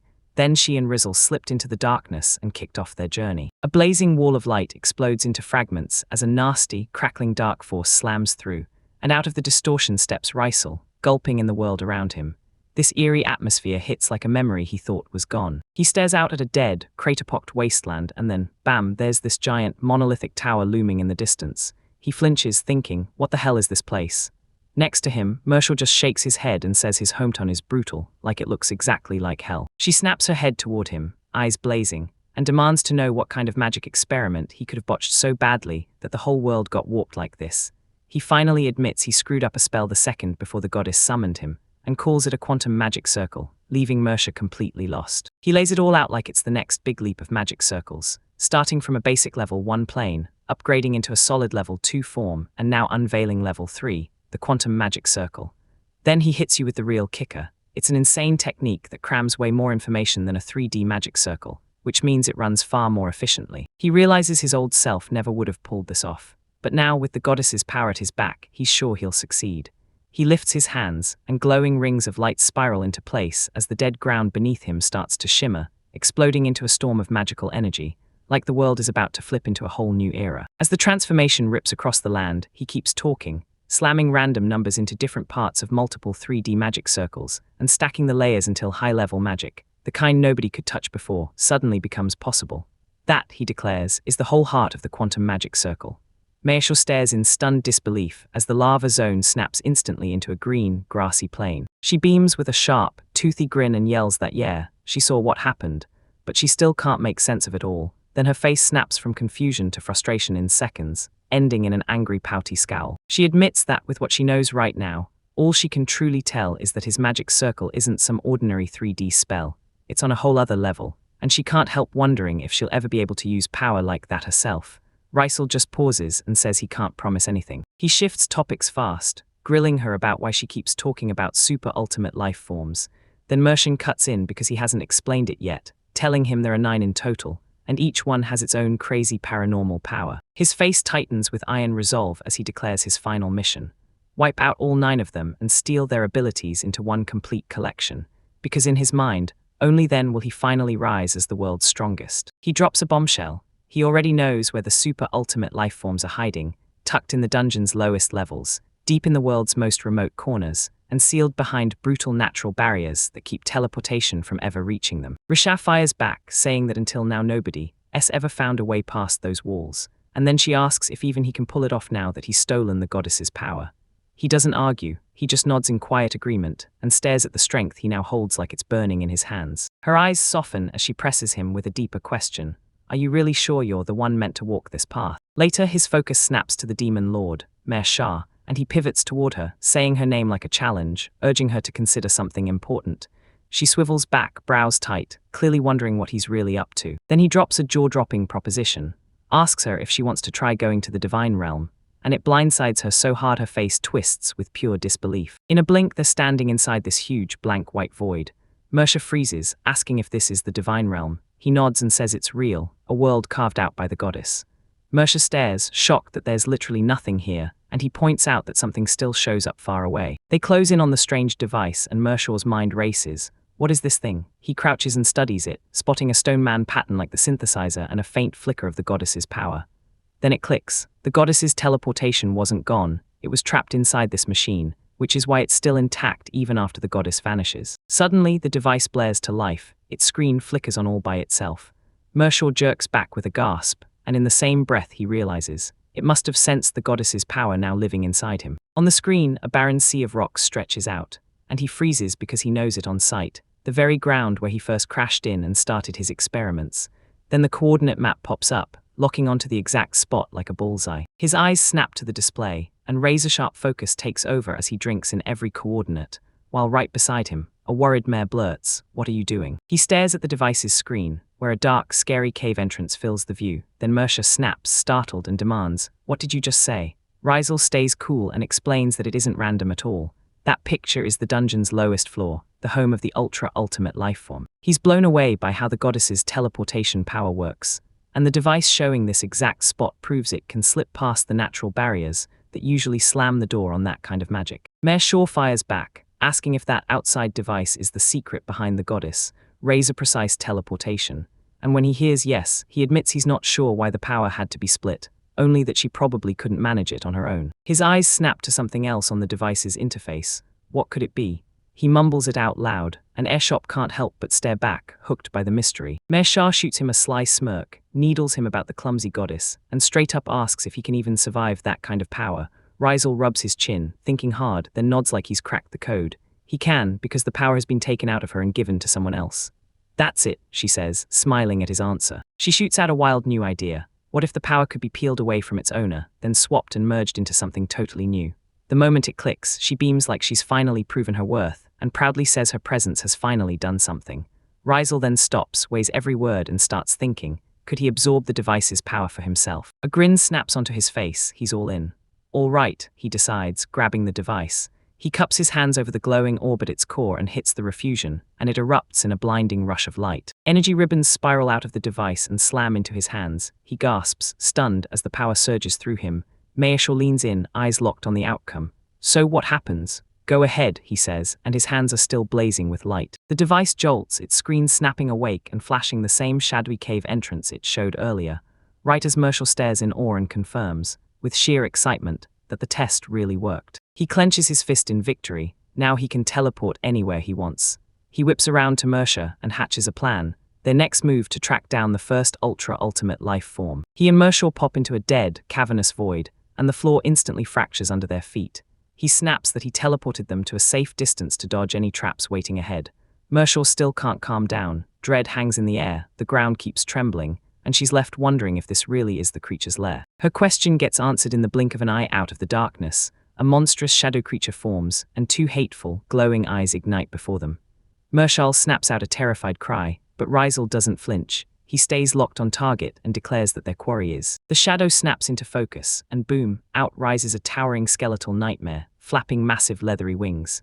It hangs over them, and Rysel's eyes lock in as he confirms the truth. The first ultra-ultimate life form. He stares at the creature, uncertainty sparking in his eyes as he feels something off. While Mershaw shoves her fear aside and vows to drop it like it's nothing, Rysel just shoots her a sharp nod like, go on, show me what it's made of. Mayeshaw takes her cue, breathes in hard, and fires a razor-sharp blast of pure energy. Watch it streak across the cavern and slam the skeletal thing straight in the skull. The force of the blast slams the creature sideways, its skeletal body crashing hard into the cavern floor. Mayeshaw freezes, staring in disbelief because she just took it down with one brutal hit. Rysel, though, doesn't relax. He keeps his eyes sharp and warns her this could be a trap, so she better stay on guard. They hang in the stunned quiet, staring from afar at the motionless body of their fallen enemy. The silence drags on, and Mersha can't help blurting, did it really die that fast? But Rysel snaps it down, sure something's off. Then it hits. Mersha shrieks as the creature's limbs twitch, contort, and start transforming. Right before their eyes, the creature's bony, solid form breaks apart, then melts into a violent puddle of thick white slime. A bubbling mass churns, and a tiny gelatinous sphere rises up. Then, like a magic trick, a cute little smiling face blossoms on its surface. Mershaw freezes in stunned confusion, wondering if this scrappy slime is really the life form. Rysel cuts in fast, yanking her focus away, insisting this isn't their enemy. That tiny smiling slime suddenly convulsed, its body bubbling, stretching, and snapping toward a skeletal form, while Mershaw froze in shock, instantly recognizing it as some kind of resurrection power and drawing in, ready to smash it down again. He shot his hand up, cutting her off. Hold up, he said, calm as ice. I've got this. Then his gloved fingers started to glow, and with razor-sharp intent, he tore into the creature's shape like it was a memory he could undo. A blinding flash detonated from his hand, and the creature's shape buckled on the spot, collapsing into a lifeless puddle on the cavern floor. Mershaw clutched in his arms, demanded, is it dead? He answered, I didn't kill it, I only shut off its shape memory, but his gut was getting louder by the second. Then he said the truth like a verdict. This wasn't an ultra-ultimate life form at all, just a monster wearing its disguise in the dungeon's deepest, darkest corner. He dove deeper into his theory as Mersha struggled to process the blow of his words, and since the instant they came face to face, he'd known something was off. The creature didn't carry the same crushing aura he'd felt from the Moondragoneths. Then where in the world has the real one vanished to? Mersha demanded, her voice shaking with worry. To answer her, he snapped into action. I'm checking the dungeon system. He pressed forward like a detective, sure a clue was buried in those files, and he started the search as a glowing, complex interface burst into the air before them. As he scanned the data, tension snapped across his face, and Mayeshaw immediately noticed something was off. What's wrong? He demanded. His eyes snapped wide with disbelief as the truth hit, because the dungeon's whole system, even the structure around them, had been rewritten from the ground up. In a barren, rocky wasteland, Mary Shaw locks eyes on the truth and gasps in panic, wondering if the dungeon's data is getting rewritten, meaning the first great ultimate life form they met was a total sham. Rysel, right beside her, stays ice calm and tells her it's absolutely possible, but only if you pull it off from the very bottom floor of the dungeon. She blurts out, so someone already beat the true first, greatest, ultimate life form. He snaps back that he can't say for sure, because you don't always have to take down the boss just to mess with the data. Then he grips the little white slime in his palm and surmises the real play was sabotaging the route, cutting off any chance of an encounter and grabbing that power for themselves. He keeps on deducing, flat out insisting that when a god called him, nobody in the world could have pulled off a move like that, so he's sure all of this went down while he was gone. Hearing it, Mersha grimaces and mutters that whoever tampered with the data has a nasty streak, hogging all the power for themselves. She pivots like, can't we just overwrite the data on our side? Rizel whips around and says, yeah, we can overwrite, but we can't undo what the boss became and put him back into a great ultimate life form. Puzzle blurts, then why? He explains that without the creature's original genetic blueprint, it can't be stitched back into the data, and because he's never even seen the true form, he doesn't have it either. With Mersha finally catching on, Rizel throws out their next plan. They're going straight for the second great ultimate life form first, betting answers will be waiting there, even if they have to deal with everything out of order. Rizel's sudden, uncharacteristic gloom makes Aisha's face light up. She grins and tells him it's rare to catch him this down. Without missing a beat, she jumps into the new plan, sounding hopeful that their next target is still intact. Rizel returns a small smile, agrees with her, and keeps his thoughts to himself, because the way she casually calls him a man is something he can't stop noticing. Their journey yanks them away from the ruined plains and steers them toward a small town tucked into rolling, wooded hills. Stone and timber buildings huddled around a towering central spire. As they close in, Rizel spots the town's guild running the dungeon that holds the second great ultimate life form, and Mershawn points out the big difference. Unlike the last one, this place isn't in a forest, then confirms it with a quick, solid nod. As they step into the town proper, a grim scene hits them hard, streets packed with gaunt, broken people. Mersha freezes, remembering how alive this place felt on her last visit, and her mind races. What could have happened here? Rizel's thoughts snap the same way, until a nearby commotion yanks his attention. Two aggressive men have cornered and are harassing a young woman. As the woman begs him to stop, one of the men snatches her arm, and Rizel's face instantly turns cold. He clocks the dangerous crowd nearby and barrels forward, shouting a blunt, hey, and one thug whips around, startled by the interruption. The thug spins around and blasts out defiance, but Mersha's ice-cold voice slams in, telling him to let go of the woman and vanish at once, or risk losing his life. Before he can even react, she clamps down on his wrist with crushing force and twists it hard enough to make him scream. She snarls her order to get lost, voice cold and menacing. He cries out in agony while his stunned companion just watches, frozen in shock. With his injured arm clutched to his chest, the thug snaps that they're done and barks at his partner to haul ass. Then he snarls a promise that they'll remember this too. Rizel just watches them disappear, and yeah, he'd rather dodge trouble, but he can't ignore the fact that that woman was in real distress. The rescued woman drops into a deep bow to Mersha, thanking her over and over for saving her life. Then she takes one look at their clothes and asks if they're adventurers. Mersha shoots back, "Are you hurt?" And the woman shakes her head, assuring her she's completely fine. Then he demands her name, before introducing himself and dropping Mershaw's name like it's game-changing. Her smile lights up her whole face as she calls herself the guild's receptionist, and Rizel practically laughs at how perfect it is, because they were about to head there anyway. Delighted, she offers to guide them, and as they follow along, Rizel quietly credits Mersha's meddling for this strangely lucky turn. When they finally step into the guild hall, the receptionist thanks them again, and Mershaw waves it off like it's no big deal. Inside, her whole attitude flips to worry. She tells them this wasn't a one-time thing.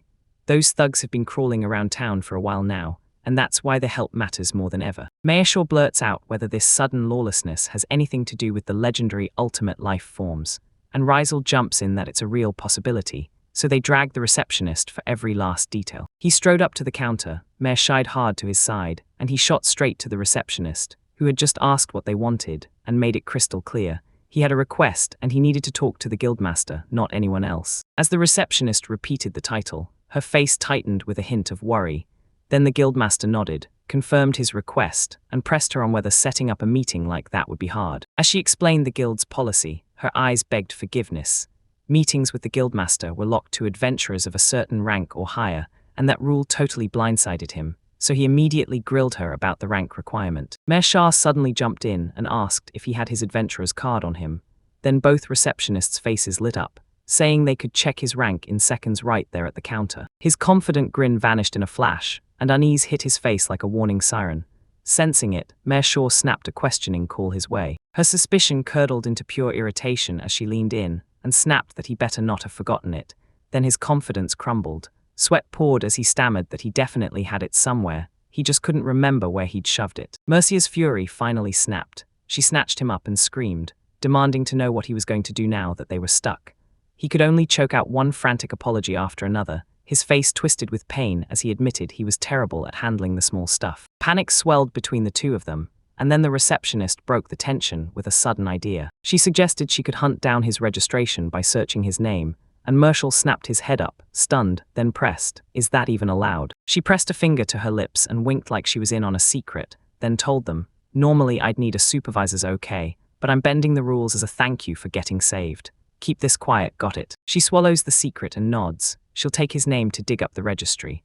Rizzle looks relieved, fires off an apology for the hassle, and gives his name, while Marshall only lets out one long, helpless sigh. The moment she starts searching, the answer pops right up. When she squints at the screen, Rizel's S-rank status slams into her mind, and the big, bold listing she's pulled up confirms it without a doubt. Her eyes go wide with pure disbelief, and she blurts out, stammering, "Wait, are you really Lord Rizel?" He snaps his gaze back at her, utterly lost by the sudden shift in her attitude. Her wild reaction makes Marshall snap, asking if Rizel has pulled some crazy stunt again.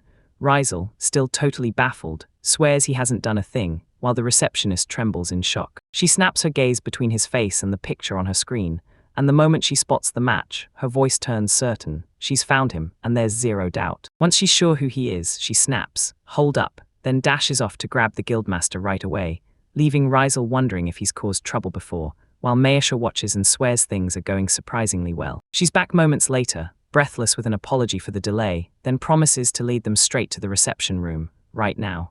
Mayasha immediately clocks the difference, and with that kind of VIP treatment, they won't be stuck waiting out in the public lobby. Now Mayasha sits back in a private room and smirks, saying everyone can tell he's a big name in this world. Then Rizel clocks it, realizing his fame must be the kind you earn through past training and years of rallying allies across the land. Before he can even finish his sentence, the door explodes open. An older man barrels in, drops into a deep bow, and blurts out non-stop apologies for the delay. He hurries in and introduces himself as the chief manager of the guild, while Mayor Shaw smirks, sure Rizel just pulled off something unreal without realizing it. With his nerves finally steadied, the chief manager breaks into stunned disbelief. Lord Rizel is actually here to visit them. After he quickly apologizes for the sudden surprise, he snaps into a formal tone and demands to know why the great lord has come to the guild today. He fired off the request again, and his face went ghost white, because permission to clear the dungeon. The dungeon? You mean that dungeon? Rizel clocked the manager's hesitation and snapped, "Is something wrong?" The man, drenched in sweat and clenching his hands, finally admitted the dungeon was packed, occupied by a criminal organization. He broke it down, calling the group the Jailbreakers' Paradise, then asked Rizel if the name sounded familiar. Rizel's face shifted, and he quietly confirmed it did. Mayasha cut in right then, firing questions at Rizel for the full story, and Rizel spilled it. The Jailbreakers' Paradise was a gang of pure escapees, running a payday scheme, helping high-ranking knights and even S-class adventurers who'd broken the law to slip out of justice, all while funding it through dirty deals, and Mayasha instantly clocked it.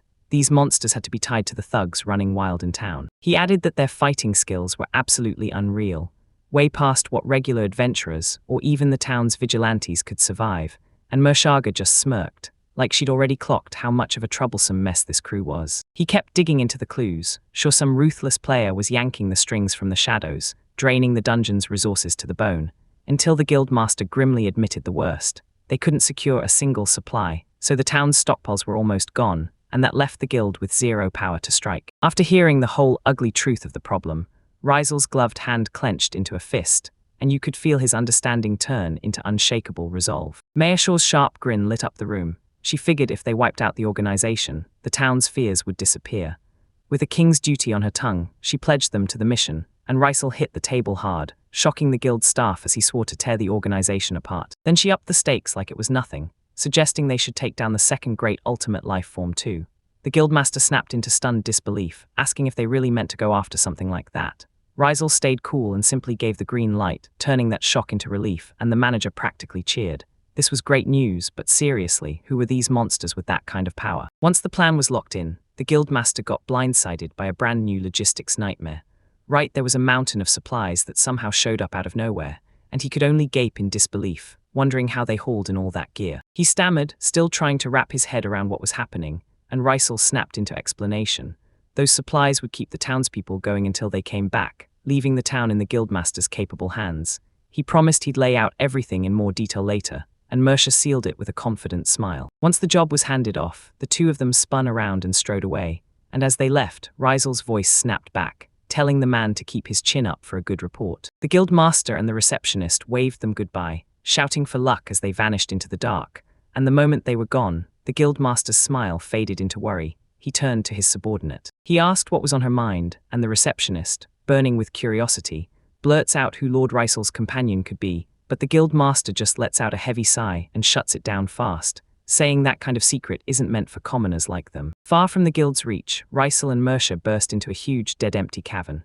Mersha scanned the place, bigger than the last one by a mile, and her eyes caught the battered walls, gouged deep like some colossal beast had torn through here. Her moment of watching got ripped away when a brutal presence surged over them, instantly snapping both into high alert. Mersha's face went hard, because this aura felt nothing like the last creature, and Reisel nodded too. It was powerful, sure, but they couldn't confirm if this was truly their target. Yet, right then the uncertainty snapped. Out of the shadows lunged a grotesque, emaciated monster, dropping into a twisted crouch, and a wild, stretched grin split its face as it let out a low cackle, basically demanding they give it something fun to watch. Reisel and Mersha square up in front of that starving, crooked-smiling monster, and it lets out a rough, thrilled challenge, basically daring them to finally give it real entertainment this time. Reisel and Mersha don't flinch. They grin right back, eyes locked, smirks sharp, ready to smash into whatever battle comes next. Mersha blasts her power out, screaming a howl of destruction as a massive energy sphere forms in front of her. Yet the creature acts totally unfazed, casually flicking a tiny dark projectile straight toward the crushing attack that's about to. The destructive sphere vanishes like it never existed. No scream, no splash, just gone. Mersha freezes, her disbelief screaming louder than her own howl of destruction, because what she unleashed got erased to nothing. Reisel watches with eyes like a blade, realizing the attack didn't merely get stopped, it got fully deleted. Then he leans into the truth. This kind of power can only belong to a transcendent ultimate life form. The creature snaps back, blasting a swirling vortex of dark, annihilating energy that detonates outward in a terrifying, fast-growing storm. That burst of energy slams Reisel's defensive barrier, and it starts to melt away instantly like it's nothing, his eyes going wide with pure shock, as he barks urgently at Mersha to get out of the way, and she yells back she heard it while the ground splits and cracks under the brutal pressure. Once the immediate danger dies down, Mersha stares at the molten rock where that barrier used to be, and her mind clicks. Their enemy's power doesn't just break it, it melts it. He shuts her down. Yeah, it's not melting. Then he locks in on the real power, neutralization. He breaks it down for them. Their barrier magic shoves attacks away or just flings them into subspace, but this creature, its power doesn't redirect anything, it erases. Touch it and existence itself gets turned to nothing. Mersha's breath catches as the truth hits, if that thing lands on her directly. With dread twisting her gut, she realizes they'll just disappear, period. She blurts out, panicking, "Reisel, do you have a countermeasure?" He stays ice calm and says, "Yes, our only play is to mimic the creature's attack properties." And as he talks, he starts building a blazing power sphere in his hand. Then he unleashes a concentrated blast of raw energy, charging straight at the creature's attack to shatter it head-on, his face locked in ruthless focus and total determination. He leans into the stunned Mersha and tells her he used a quantum magic circle to mint energy that matches the creature's attack, then coats his barrier with it like armor, and Mersha can only stare in pure disbelief. With his defense laid out, he whips his head toward Mersha and flashes a confident grin, because he finally knows how to beat that creature, and all he needs now is pure control. He thrusts a blazing orb of energy into her hands and orders her to pour her mana straight into his spell. So Mersha, trembling like a peasant, obeys, and raw power starts to swirl around her palms. As she pours her power into him, their joined mana flares, bright lights spiraling, then collapsing into a roaring storm of dark energy that churns like a living vortex. Once the spell snapped into place, he blared his plan, teleport the vortex straight into the creature's body, and dark energy erupted inside its core, making it shriek with pure agony. The internal attack hits like a death sentence. Dark energy blasts out of its core, and the creature convulses, ripping apart in a violent, explosive frenzy. After the monster crumples to dust, one dark, swirling orb of raw power stays floating in midair. Reisel and Mersha stare at it, and Mersha's worried expression says she's already asking the same chilling question. What is it? Suddenly, the orb erupts in a blinding flash, cracks apart, and a surge of energy rockets down, hitting each of them straight in the forehead. She gasps in pure alarm as a strange power surges into her, but Reisel only smirks, saying they finally got the defeated life form's power, and reminds her he promised they'd have to cooperate under. The moment it clicks in her mind, he makes it clear, if he'd fought that creature solo, she never would have gained its power. He says cooperation magic was the key, because only working together could both of them walk away with the ability. She realizes the dungeon is fighting back, Every wall and floor structure is cracking with popping sounds as their new power surges through it. Rysel nods and says, "Yeah, this is the power to wipe out absolutely anything." Then he warns her to be ruthless with restraint, because if you swing it in the wrong place, it could get ugly fast. He breaks it down and says he powered the mana up, but Mare Shaw has no clue, so he snaps, "Explain the cooperation magic we just used." He explains that if 2 or more people combine their mana, the target can't tell whether it's their own power or an enemy's, so he shoves that maddening mix straight into their body, and the target tears itself apart from the inside out. Mare Shaw finally gets it, and the pieces snap into place. With their main mission nailed, he tells them to press on to the next objective, convinced they can dig up clues about the first transcendent ultimate life form right here too. The thought of another showdown lights up Marisha with pure, savage excitement, and a brutal, sharp-toothed grin snaps across her face as she blurts that she can't wait for a fight. Deep in the dungeon's depths, 2 men kick back by a crackling campfire, one with spiky light hair and a visor lounging easy, the other with longer hair sitting across from him, both just watching the flames. That fragile calm gets shattered by a sudden scream of noise from the pitch dark around them, and the spiky-haired man jerks upright, roaring into the darkness, demanding to know who's there. Rysel and Mersha crawl out of the gloam, and he calmly snaps that the 2 are from the jailbreaker's paradise. The spiky-haired man fires back with a defiant retort, but Rysel just accepts the confirmation like it seals the truth. Then, right from the ground under them, a dark vortex erupts, wrapped in chains. The magical chains explode into existence and snap around the defiant man in an instant, cinching tight around his arms and chest. He gasps in shock as the world goes still, and he's trapped, totally immobilized. He completely blanks the man's terrified screaming and cuts straight to the heart of it. Does he know if it was them who messed with the dungeon, where the first transcendent ultimate life form is sealed? The man sputters and fights to get words out, but Rysel keeps his sights locked, charging up his next strike, proving he'll squeeze the truth out no matter what. He confronted his captive, and the moment the realization hit, the man's eyes snapped wide. He'd figured Rysel's game was torture magic, guessing Rysel would blast signals straight into his sensory nerves to unleash pure, brutal pain. Uns Erkt slapped on a serious face as he readied himself to show the proper spell, and the captive screamed in shock, demanding how his own top-tier magic could have failed to even kick in. Dark chains exploded out of nowhere, snapping tight around him, and as the agonizing magic surged through his veins, he convulsed and screamed in pure terror. His companion stared at the brutal scene, face draining of color, and a tiny, scared whimper slipped out of him as he stood there frozen.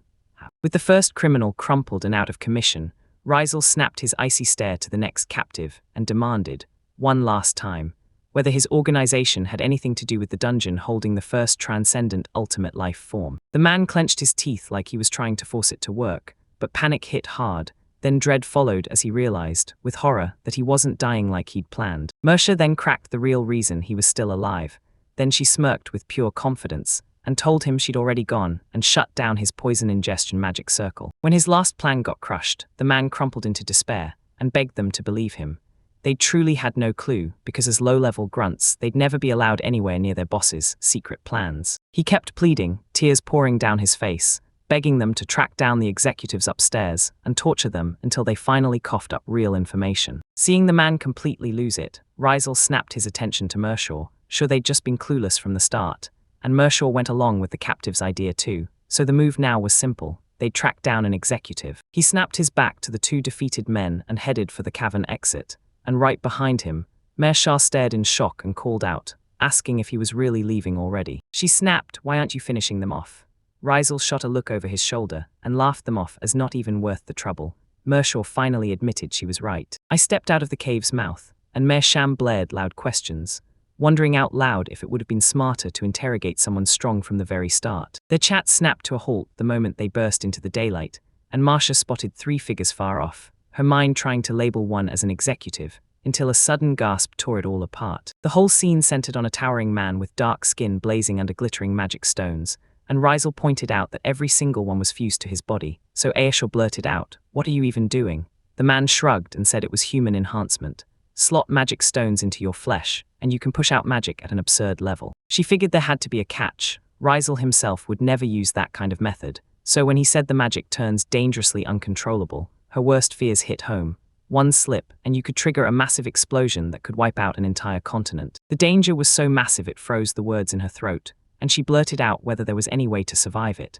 Rysel stopped dead, lifted a gloved hand to his chin, and stared like he was hunting for an answer. His thoughts snapped into action, and a huge, cheerful grin burst across his face. Then he blurted that they should just detonated it, leaving Mersha totally frozen, speechless, and horrified at the idea.